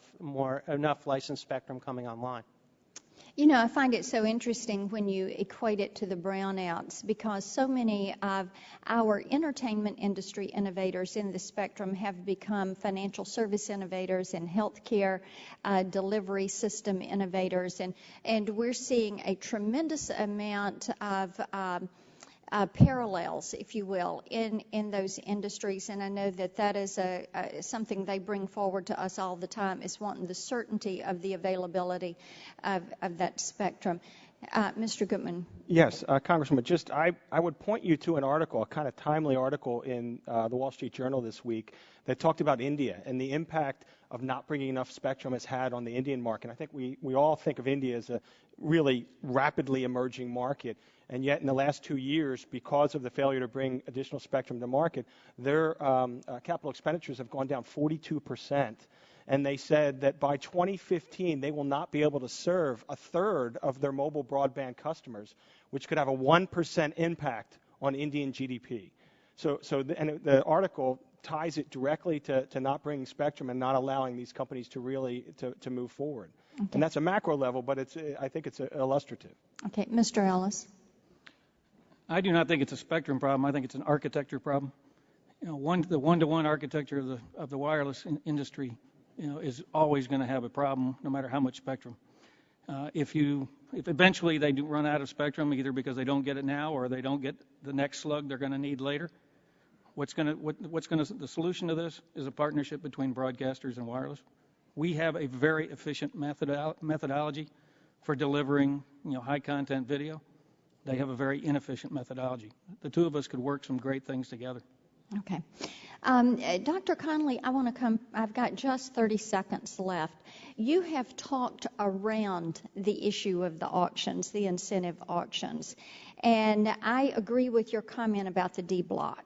We put so many restrictions on that. By the time the FCC finished, nobody wanted it. I mean, it's lying fallow. So in your perfect world, what would those conditions for a spectrum auction be to see revenue to the Treasury and then affordability to the private sector so that innovation is carried forward on the spectrum? So you were designing it. What would you say it needed to be? I would not put conditions. No conditions. That's my personal. Okay. And I appreciate that, because that's what we need to hear, because that's what we want to do. I think we all agree that in a 21st century economy, making certain that the creative economy has the space in which to work and expand, and knowing that what you all are sitting here talking about and representing today touches every economic sector in this country. When you look at my district in Tennessee, the efficiencies that have been derived for small business manufacturing primarily have come through looking at the advances that have taken place around spectrum. The auto industry, the entertainment industry, the healthcare industry, the financial services industry, the defense technologies, the list goes on and on and on. So I appreciate that, and I'm over my time, and I yield back. Thank the gentlelady. Now go to the gentleman from Illinois, Mr. Rush, for 5 minutes. Well, thank you, Mr. Chairman. And I have only a few minutes to ask questions, so I'm going to ask questions of all the panelists. And if you could respond by a yes or a no, and then I have a second question I would like to ask you also. The FCC's record on auctions as it relates to minority, women, and small business success has left much to be desired. In fact, that record led former FCC Commissioner Edelstein to conclude that auction results have been appalling in terms of gains that minority, women, and rural carrier-owned businesses have made as wireless licensees. During the AWS 3 auctions, for example, large incumbents with deep pockets walked away with almost 70% of the licenses. Can the FCC design incentive auctions in a way using benefit credits or other mechanisms to increase these appalling numbers and indemnify broadcasters who relocate? A simple yes or no. Beginning with Mr. Scherz. That is a complicated question. I think you will see less diversity in terms of ownership, and I think you will also see, as a part of the repacking, the Hispanic community, 1 in 3 watches television over the air, so viewers will be hurt. You can't give me a yes or no? I'll go with yes. Yes. Mr. Ellis? Was the question, can they design it so it... Yes. Yes. I think that's possible, and Congressman, I don't know if you saw this morning, but a letter came in from the NAACP and Rainbow Push and a number of Hispanic groups, all supporting 10 organizations in total supporting incentive auctions. So, Dr. Connolly. May I ask clarification? You're asking, can it be done to help diversity among licensees or help those who are receiving the services? Licensees. They'll expand the pool of licensees. It can be done, but it can be done very poorly, and we've had evidence of that before. Okay, can it be done better? I would argue that it is scale matters here. Scale matters here. I don't know that should be the goal. No, but so you can't give me a yes or no. Yes, Mr. Yeah, I think it's possible. I think Dr. Connolly's point, which I think is a fair one, is this is a very capital-intensive business, the wireless business. So access to capital is a huge determinant in who can bid in an auction and who can win. But is it possible? It can be done. It can be done. Yes. One of the great advantages of the white spaces is that it allows women and minority-owned businesses to get access to spectrum, which is why so many civil rights organizations supported us in the white spaces. But that said, I absolutely agree the FCC can and should do a better job in making sure that women and minority-owned businesses have greater opportunity to win licenses at auction. Okay. Well, let me ask you this other question here. Can the FCC, in a different matter, design incentive auctions in a way to increase minority, women, rural ownership, and induce enough broadcasters to relocate and also generate sufficient funds to pay for a national public safety network? Yes or no?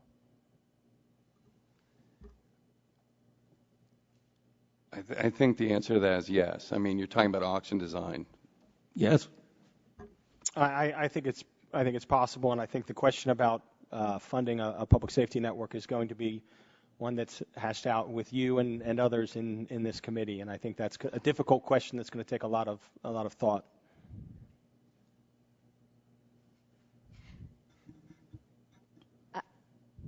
It is a possibility to do. Okay. All right. Yes, it's possible. Yes, and they ought to. All right. Could incentive auctions create additional unintended problems? Yes, no question about it. Yes, solvable, but yes. Not if done properly. I think they'd be minor relative to potential gain. Well, they would be inconsequential relative to the gains. I think that they will be a huge success. I think that they're complicated. We don't know what the best model is, which is why we need to proceed cautiously and give the experts flexibility. All right. Mr. McKay, give me some examples of some unintended problems that might occur if the incentive auctions. Well, I think we've talked at length about making sure that we don't try to overly dictate what the FCC can and should do here. I think we've seen that. It's not just the D block. We've seen it with the C block and other bands of spectrum that have been auctioned. So I think that's an unintended consequence for the auction as a whole. I think with regard to broadcasters, I think we just have to be considerate and think through the process and make it something that incentivizes them. It's in our interest on the wireless side for the broadcasters to have an incentive to participate, and that's what we want. We want them to participate. We believe it can be wildly successful, and we believe we can't miss this opportunity. We've seen Germany and the United Kingdom and France and Italy and Spain and South Korea and Japan have all identified spectrum for commercial mobile purposes and are bringing it to market. We can't fall behind. Mr. Chairman, I want to thank you. You've been very generous with your time. Thank you, Mr. Rush, for your questions and panelists for their answers. We'll go now to Mr. Latta for 5 minutes. Well, thank you very much, Mr. Chairman. Appreciate it. And to our panel, thanks very much for being here today. And some of the questions, I'd just like to follow up that some of the other members have already asked today. But if I could, Mr. Gutman, if I could start, we were talking a little bit about the ramifications if there isn't a voluntary auction out there. And you were talking about what happened in India. In this country, how many jobs would be affected, or how many jobs do you predict that wouldn't be created if we didn't have this auction? Sure. So we've seen numbers between 100 and 200,000 new jobs if we can move forward with incentive auction legislation. And that is sort of direct employment that we looked at and viewed. But I think if you look at sort of what we call the verticals, healthcare and smart grid, intelligent transportation and education and areas like that, you're talking about a ripple effect that is almost immeasurable. And we really do strongly believe, no matter who you look at, who's measuring this, that the change that's going to happen in this ecosystem is staggering. 3 years ago, the hottest selling handset was the Motorola Razr. We didn't have application stores. We barely had third generation, certainly not fourth generation.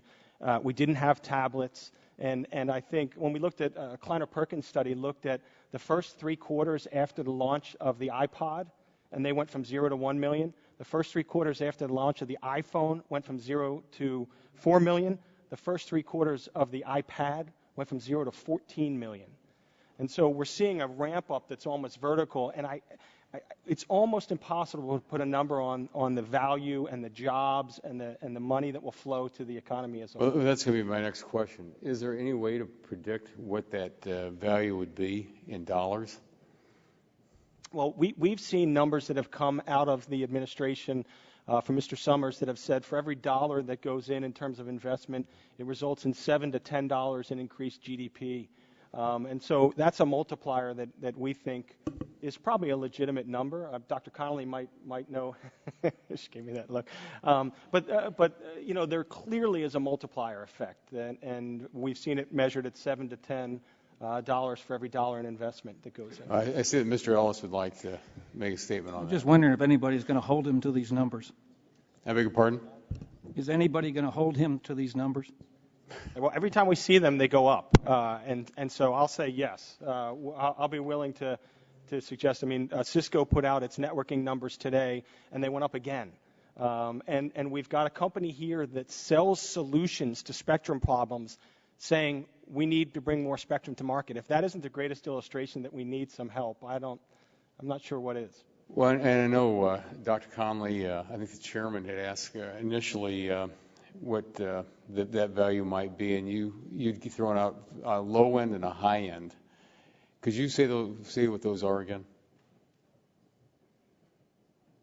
Well, I had the megahertz pop values I was looking at were between 0.03 and $3.86 per megahertz pop. That's purely based on the 700 auction. But if you aggregate that up, that means that based on the 700 megahertz auction, 1 megahertz at the lowest end would generate $9 million, and at the highest end could generate $1 billion, approximately. Mr. Brunner? Well, and we need to multiply that by the number. Please turn on your mic. But we need to multiply that by the number of megahertz that would be auctioned. So if we're auctioning 120 megahertz, Dr. Connolly's high number is tens of billions of dollars, 30, 40, $50 billion in auction revenues. I don't know if that's going to happen, but there's no question that there's huge demand for spectrum, and if there is an auction, there will be people with a lot of money bidding to get more spectrum. Mr. Schurz? The 120 megahertz number has been thrown around, and I just want to give a little perspective. That was in the National Broadband Plan, but that plan did not envision Canada or Mexico. And so the amount of spectrum that you will successfully get out of the broadcast spectrum, I would argue, is significantly less. There's some issues with the plan. And so, yeah, there are a lot of numbers going around, but I just want to make certain that Canada and Mexico do impact spectrum in the United States. Ms. Feld? I just want to emphasize we can't know today how many broadcasters will want to participate in voluntary auction. But when we talk about both meeting our spectrum demand and the value that is being contributed to the economy, it's important to consider the value of the unlicensed and the white spaces as well. There are a lot of uses that individually don't take up a lot of bandwidth, are a poor fit with licensed, and when we're thinking about how we're going to meet the spectrum demand and the spectrum crunch, particularly when we're talking about machine-to-machine, smart grid, other uses where it's really not necessarily a good fit with the licensed service, the ability to offload all that traffic to the unlicensed and save the licensed space for the higher bandwidth uses that people are looking at is critical to meeting our spectrum needs. Thank you. Mr. Chairman, I see my time has expired and I yield back. I thank the gentleman from Ohio. I would now recognize the gentleman from Illinois, Mr. Kinzinger. Thank you, Mr. Chairman. It's good to be last, always, because then you guys know you get to go home maybe, unless somebody else shows up. I don't have a whole lot to ask because most of it's already been asked, but to me, in a way, as I'm kind of, really getting to figure this out, it seems like not having the voluntary auctions would kind of be a lose-lose. It really kind of reduces flexibility for everybody, really on all sides of this debate. Let's say we don't move on anything like a voluntary auction. We just keep status quo. Now, I know this has been asked in different ways, but just very briefly, I'll give all six of you a chance just to say, what do you see as the scenario? So, typical Congress, let's say we don't do anything, and we find ourselves where we are now. What's kind of the long-term, I know there was discussion of brownouts, and things like where do we see this? And we can start over here at my left. I think there's no question that demand is growing. I will say that we are in smaller markets, and the capacity crunch really does not exist in our markets. So in the smaller and rural markets, it is not a pressing issue. I think what you'll see great innovation by broadcasters. You're seeing it today. It's 2 years since the digital transition. You'll see more. About half my stations are in small markets, same answer as Todd. And half of our stations are in major markets, Los Angeles, San Francisco, Boston, New York, Philly corridor.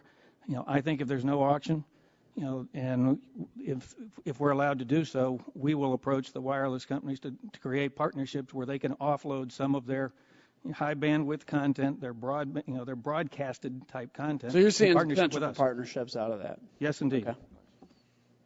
I think there will be partnerships. There are partnerships, but I don't think we should take away from this the notion that the broadcast architecture is a perfect architecture.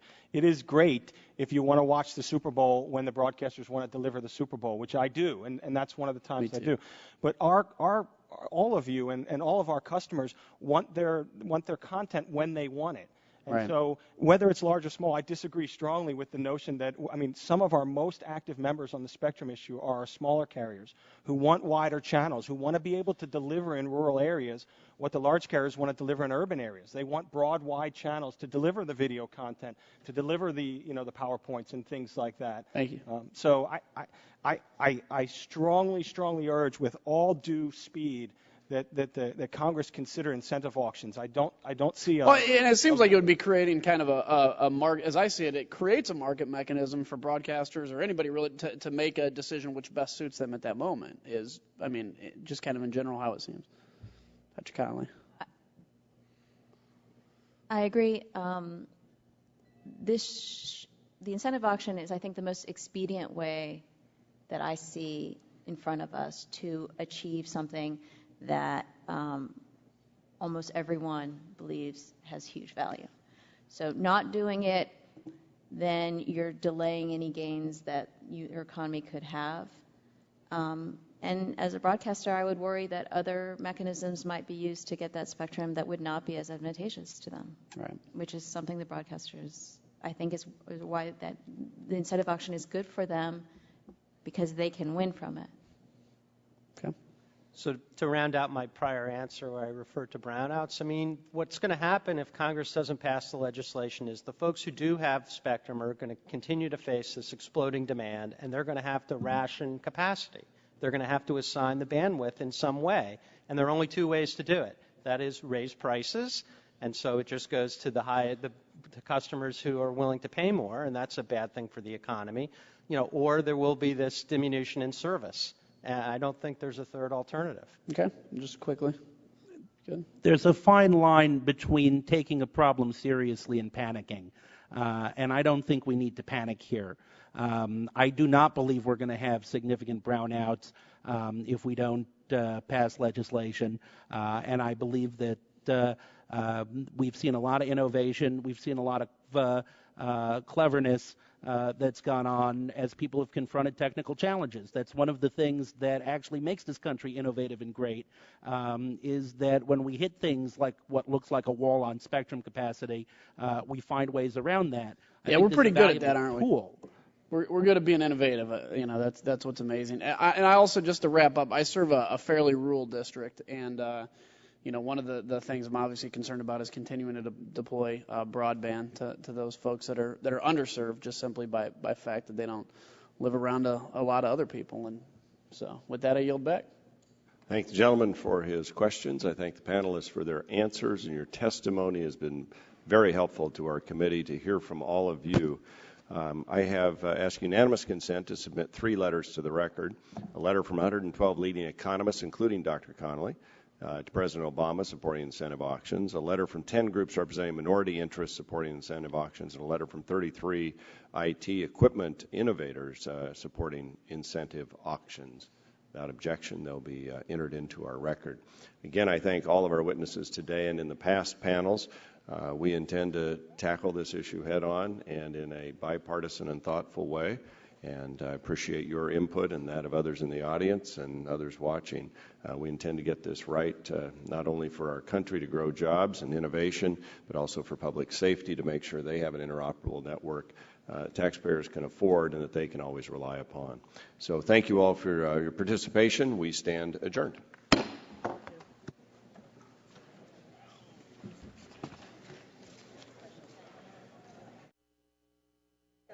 Thanks, Bill.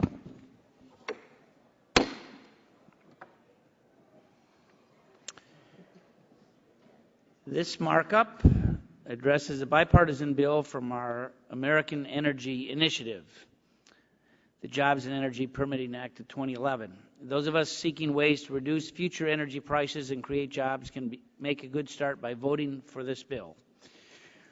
We were originally scheduled to consider 2 bills today, but time constraints requires us to postpone consideration of the Train Act so that our Democratic colleagues can attend their meeting at the White House with President Obama tomorrow afternoon. We will reschedule that measure, and I thank my colleagues for their understanding as we try to accommodate busy schedules. This bill that we're doing today is a meaningful opportunity to do something for job creation and to address the price of gasoline. Fortunately, gas prices have dropped in recent weeks, but still, $3.80 instead of $4 a gallon is hardly reason to celebrate. Slight declines in joblessness are similarly disappointing, especially when so many are still out of work. And of course, any modest improvements could prove to be temporary. Some scratch their heads over stubbornly high energy prices and unemployment as if there is some big mystery over the causes. But in truth, most of the contributing factors are clear, and one of them is crushing federal regulatory burdens. Overregulation is a problem in virtually every area of the economy, but perhaps is most damaging when it comes to the roadblocks facing domestic oil production.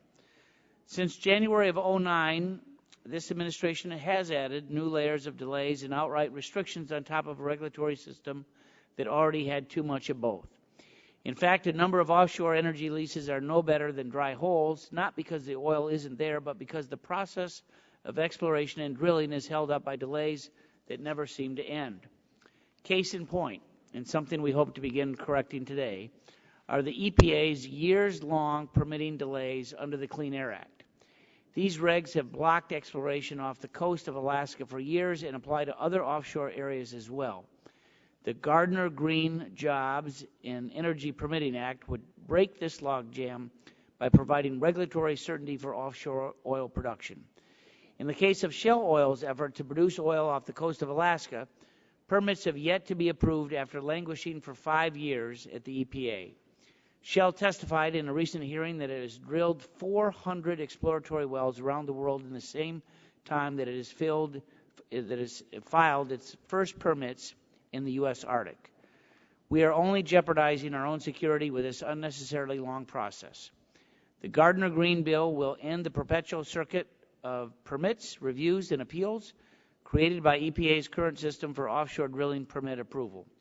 Production off the coast of Alaska could make enormous strides to decrease our foreign oil imports, refill the Trans-Alaska Pipeline, and create, believe it or not, tens of thousands of jobs. Yet EPA insists on holding up the development of this resource that holds such great potential for our economy and national security. The Jobs and Energy Permitting Act will streamline EPA's process and force it to make decisions on permits in a timely manner. This is common sense bipartisan legislation that should be approved by this panel and eventually the whole House. And at this point, I will yield 3 minutes to the gentlelady from California for an opening statement.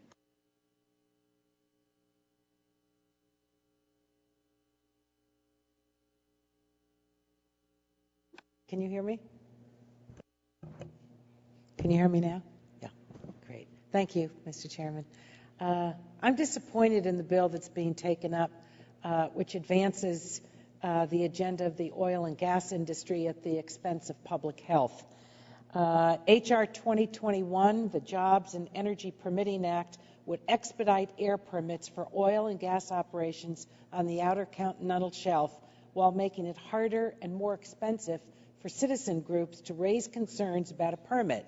States such as my home state of California have strong pollution standards, and they've expressed concern that they would lose regulatory control over major pollution sources and the health of those working just offshore, such as fishermen, and I have many of them in my district, recreational users, again, many of them in my district because the part of the beautiful California coast is part of my congressional district, and oil production crews. They will all be jeopardized by this legislation. While government agencies should work to increase efficiency to make sure that permits are issued in a timely fashion, it shouldn't be done at the expense of our coastal communities. We should value the health of Americans over policies favoring oil companies and their record profits, already $36 billion this year, and their best year since 2008. What I am pleased about is that H.R. 1705, the Transparency and Regulatory Analysis of Impacts on the Nation, called the TRAIN Act, was pulled from today's markup. H.R. 1705 did not follow the Republican cut-go rule and creates exactly what the majority says they want to get rid of, another bureaucratic layer. Only this one is designed to produce an outcome that favors industry while wasting taxpayer dollars. It sounds like a combination of the worst things, most frankly. I urge my colleagues to vote against H.R. 2021, the Jobs and Energy Permitting Act. It is not aptly named. Thank you, and I yield back. Gentlelady yields back. At this time, we'll yield 3 minutes to the gentleman, Chairman of the Energy and Power Subcommittee, Mr. Whitfield. Well, thank you, Chairman Upton, for holding this markup to advance H.R. 2021, the Jobs and Energy Permitting Act, which seeks to expedite the process of obtaining exploratory permits from EPA. This will help bring down domestic oil prices, create additional jobs. Oh, my gosh, my phone's ringing, too. Oh.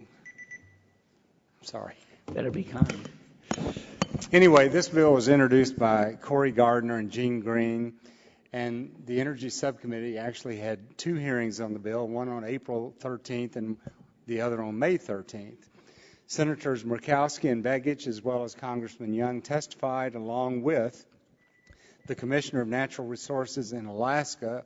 All of them talked about how important this was for drilling in Alaska and also how important it was to provide additional supply to keep the Trans-Alaska pipeline system running, which has seen a decline of 6% per year recently.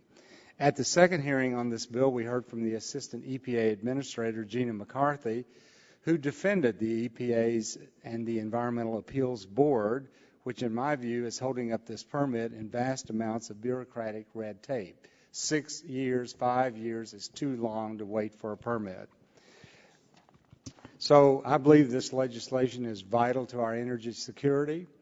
We must develop domestic resources in an environmentally friendly manner so that we can lower gas prices at the pump, be less dependent on foreign oil, and create more domestic jobs here in our country. So I urge all members to support this legislation, and I yield back the balance of my time. Gentleman yields back. At this point, we'll recognize the ranking member of the Energy and Power Subcommittee, Mr. Rush, for 3 minutes. I want to thank you, Mr. Chairman. And today we are marking up the so-called Jobs and Energy Permitting Act of 2011, or the more aptly named, the Shell Bill. This bill, which is being pushed through the legislative process to help out the good people of Shell get their drilling permits without having to go through the hassle of the permitting process, would amend Section 328 of the Clean Air Act that addresses air pollution from the outer continental shelf drilling activities. I applaud the majority for pulling the Train Act from being marked up today after Mr. Waxman and I brought to your attention in a letter yesterday that the bill as amended would violate the very rules that the majority put in place at the beginning of this Congress, that each new program would need to be paid for by reducing spending for another program. Mr. Chairman, I have voiced my concerns with this Shell bill, and I am deeply disappointed that the majority has chosen to go its own way on this legislation, rather than working with the minority side to bring a bipartisan bill to the full committee today. As I have stated in previous proceedings on this bill, this piece of legislation reduces the environmental protections associated with drilling activities in the outer continental shelf, while also reducing the input of local communities who in many cases are the very ones most affected by drilling in these areas. Mr. Chairman, in the subcommittee markup, I offered an amendment that would have ensured that we are not cutting out the people who are the most vulnerable and who have the most to lose when these permitting and regulatory decisions are being made. The amendment I offered, which was defeated on a partisan vote, would have allowed the administrator to provide additional 30-day extensions if the administrator determined that such time was necessary to meet the requirements of Section 4 in order to provide adequate time for public participation or to ensure sufficient involvement by one or more affected states. Unfortunately, Mr. Chairman, this amendment was defeated, and consequently, community input may be greatly diminished if this bill were ever to become law. And, Mr. Chairman, I hope that tomorrow, when the full committee markup begins, the majority side will be more willing to allow Democratic amendments to this bill so that we can bring a more bipartisan bill to the floor of the House and ultimately to the Senate. Mr. Chairman, with that, I yield back the balance of my time. Gentleman yields back. The chair recognizes the gentleman from Nebraska for 3 minutes. Thank you, Acting Chairman.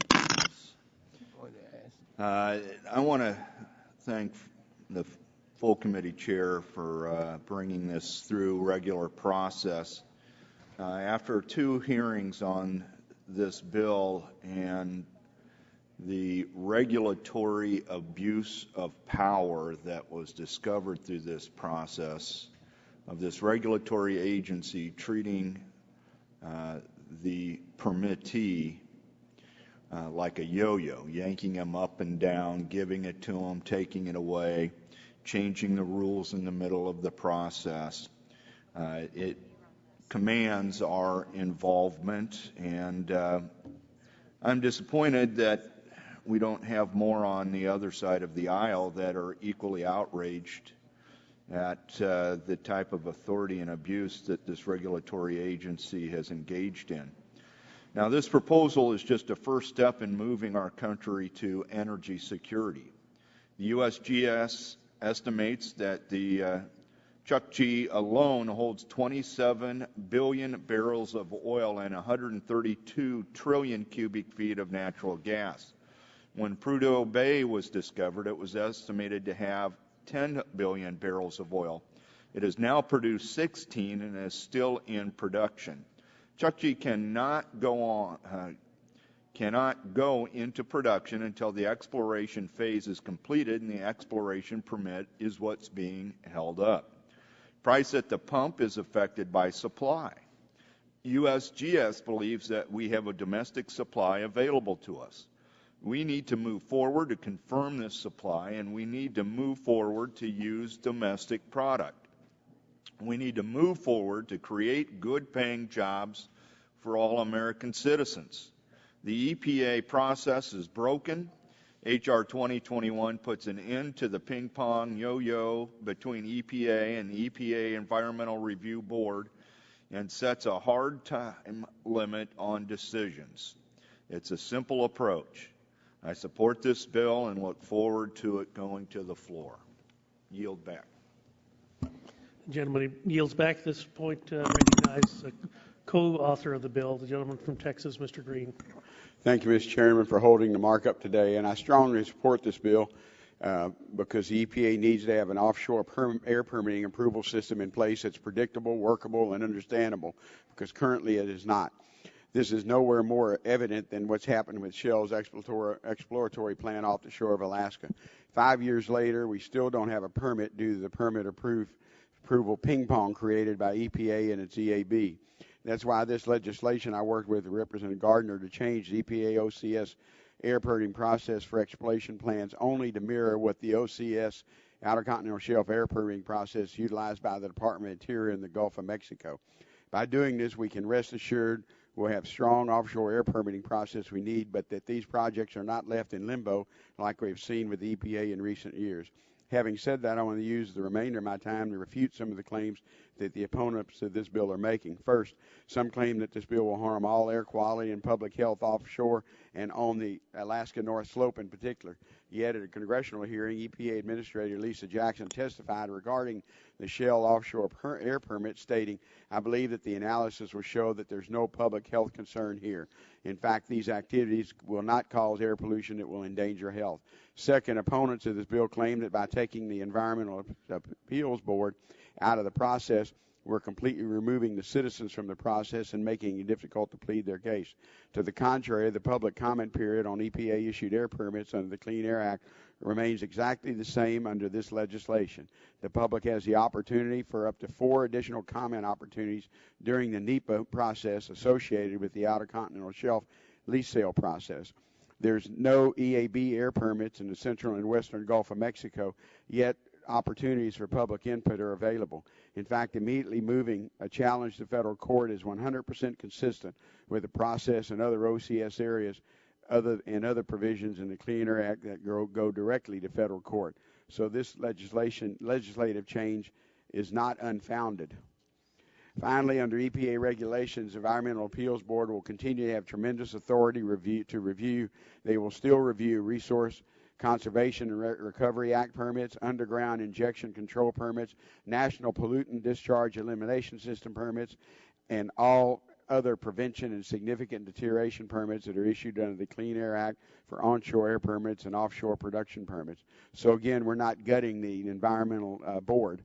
These changes are only for exploratory wells that are temporary in nature, not production wells where drilling will continue for months, if not years. The EAB will still play a part in that process. Finally, I want to remind my colleagues that in the Gulf, these same permits are issued around 45 days. So when a company has been trying for 5 years to get an exploratory drilling permit, something's wrong with the process.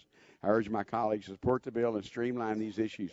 EPA can still deny the permits if they do not meet their standards. These companies just need an answer in one way or another in a timely manner. I yield back my time. Gentleman yields back. At this time, the chair would recognize the lead sponsor of the bill, the gentleman from Colorado, Mr. Garner, for 3 minutes. Thank you, Mr. Chairman. Thank you for holding this hearing and the markup today, and for placing such importance on this legislation, which has the potential to create tens of thousands of jobs annually, $100 billion in payroll over the next 50 years, and 1 million barrels of oil per day. 1 million barrels of oil per day of American-produced energy. That's the equivalent of 10% of the foreign oil we use, which would reduce our dependence significantly. Foreign nations, some of which have serious animosity towards the United States, are in control of the vast majority of oil we use day in and day out. And the question that I have to ask, is this dependency the kind of policy that this country wants to promote? That's a scary reality, and one that this bill directly addressed. The Bipartisan Jobs and Energy Permitting Act, I want to thank the gentleman from Texas, Mr. Green, for his co-sponsorship, will streamline the process of offshore permitting. Current impediments have delayed activities in the Beaufort and Chukchi Sea off Alaska's North Slope, where exploration has yet to begin on leases that were signed over 5 years ago. The bill makes a number of minor changes. First, it will clarify that a drilling vessel is stationary when drilling begins, and therefore should only be regulated as stationary at that point. Second, it clarifies that service ships are not stationary sources by virtue of the fact that they do not stop to drill. They are mobile sources, regulated as such under Title II of the Clean Air Act. It doesn't make sense that a service or delivery truck would be regulated as a stationary source with regard to an onshore oil rig, so why would a vessel with the same purpose in the water be regulated as such? Third, the bill clarifies that emission impacts are measured onshore, where the people reside. Lastly, the bill eliminates the needless environmental appeal boards in the exploratory drilling process and requires final agency action to take place within 6 months, approving or denying within 6 months, putting us more in line with the process and procedure that takes place in the Gulf of Mexico by the Department of Interior. Mr. Chairman, Coloradoans support increased domestic energy production. As stewards of a state that possesses vast energy resources, they understand firsthand the potential that this great nation holds for energy production, both traditional and renewable. Every day I talk to constituents who simply do not understand the hoops and the barriers that they have to jump through in order to permit, site, and drill in order to help us reduce the price of gas at the pump. And while we're talking about an offshore issue today, it's the same general problem. We have a current anti-domestic energy philosophy in the United States which is harming our ability to create jobs, bring in revenue to our states, and allow us to become more energy independent. Mr. Chairman, Alaska holds a lot of potential, and this bipartisan bill achieves great things by allowing a responsible and efficient process to take place for companies that seek to drill in the OCS. Thank you, Mr. Chairman. I look forward to working with all the members of this committee, and I yield back my time. Gentleman yields back. This time the chair would recognize the gentlelady from Chicago, Ms. Schakowsky, for 3 minutes for the purposes of an opening statement. Thank you, Mr. Chairman. I just want to say to the sponsor of the bill, those who might oppose the legislation certainly are not against American-produced energy. And what we've seen over and over from the opposite side of the aisle is anything other than oil is not to be supported, and I think that's a very short-sighted view. I'm opposed to H.R. 2021, the Jobs and Energy Permitting Act, which would, I believe, undermine the EPA's ability to protect the environment and public health.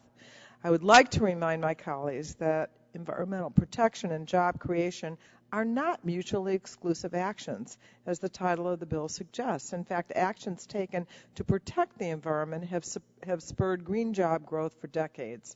H.R. 2021 would ease Clean Air Act pollution standards for more than 20 years. Section 328 of the Clean Air Act has held outer continental shelf oil drilling sites to the same air quality standards as those found on land. That has protected fishermen, commuters, and wildlife from harmful pollutants. H.R. 2021 would weaken these critical protections, measuring air quality only on the land far from the drilling site rather than at the site itself. H.R. 2021 would also expedite the approval process of environmentally hazardous drilling, mandating that the EPA act on permit requests within 6 months, down from a maximum 1-year evaluation period. There is no need to rush important and complicated environmental impact analysis, a move that would provide limited benefit at a significant potential cost to American safety. Finally, the bill would prevent the Environmental Appeals Board from challenging EPA-granted permits, ending the effective and non-controversial means of challenging EPA rulings. Without the EAB, individuals and communities would have to appeal those rulings to the D.C. Circuit Court that would prove too costly and time-consuming for most challengers. As oil companies continue to plunder the American consumer and treat the environment as a disposable commodity, some in Washington seem eager to assist them at every turn. The American people deserve better. I can't support this bill, and I yield back the balance of my time. The gentlelady yields back. Chair would now recognize himself for the purposes of an opening statement. Today, we are marking up a bill that will put Americans back to work, will increase in domestic energy production, and ultimately lower the price of energy at the pump and the price of energy for our homes. This committee, it is the job of this committee to utilize regular order for all of these bills, providing members the opportunity to hear from stakeholders and the executive branch to also participate as to the positive impact that these bills could have on the economy. Today's legislation, H.R. 2020, the Jobs and Energy Permitting Act of 2011, will fix a problem at the Environmental Protection Agency, which has allowed the Environmental Appeals Board to hold up exploratory permits in the Outer Continental Shelf in the Arctic for over 5 years at a cost of billions of dollars. Billions of dollars that could have been used for other purposes, perhaps to hire workers, feed families, pay taxes. The Environmental Protection Agency, in some ways, truly has become a runaway agency where a final decision on a permit can be put off indefinitely without any sort of accountability. This has to stop. And this committee is doing the right thing in moving the process forward for the Environmental Protection Agency to make a final decision. We're not telling them what decision to make.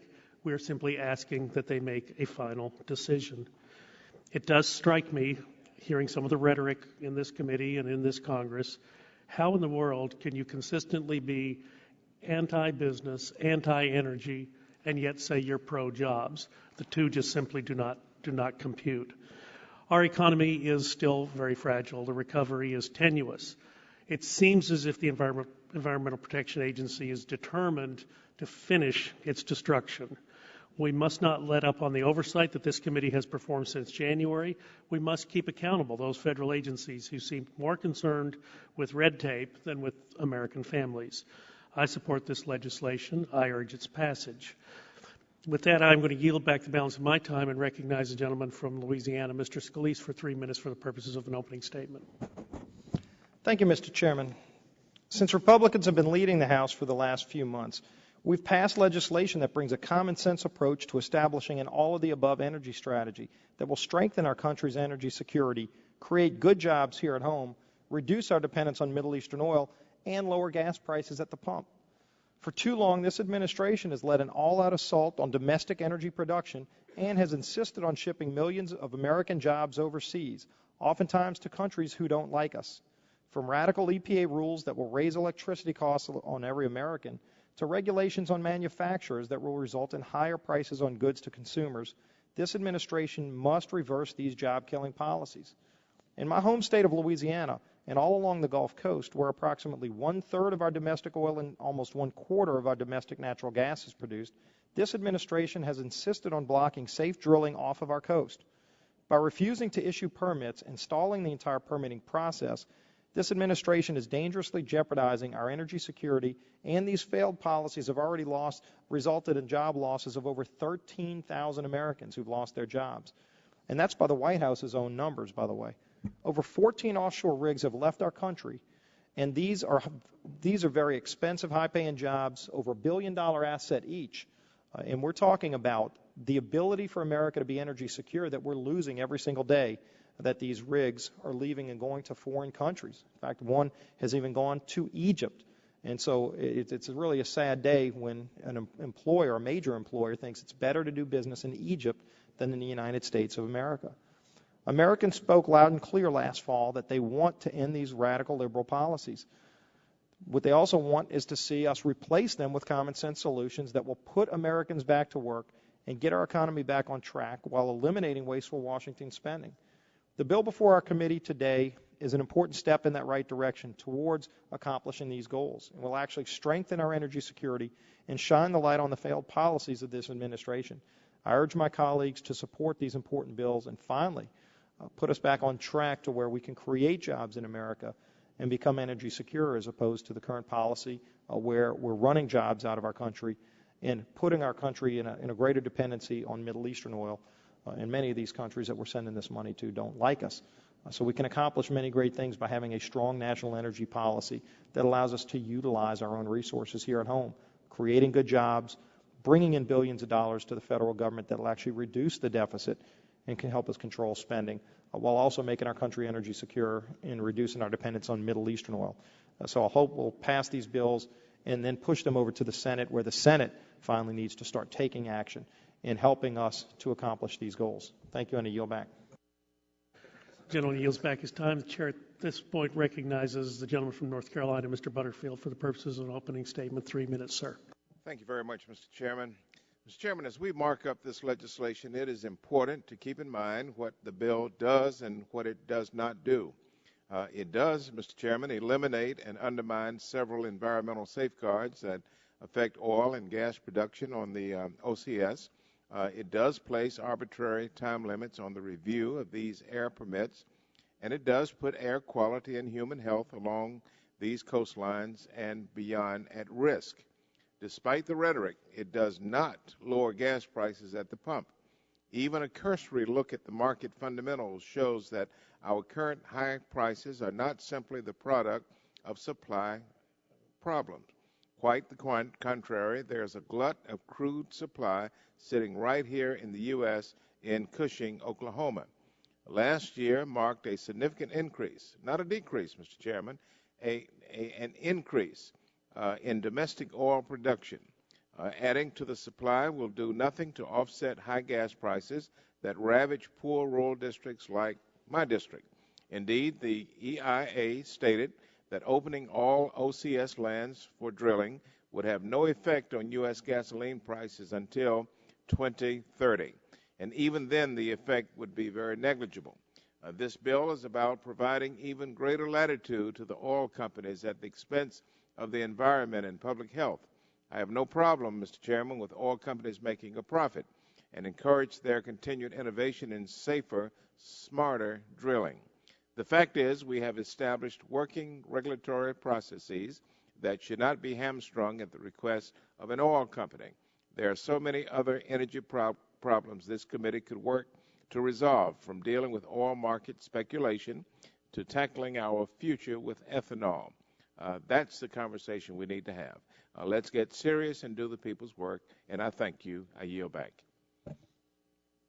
Gentleman yields back. At this time, the chair recognizes the chairman emeritus of the full committee, the gentleman from Texas, Mr. Barton, for 5 minutes.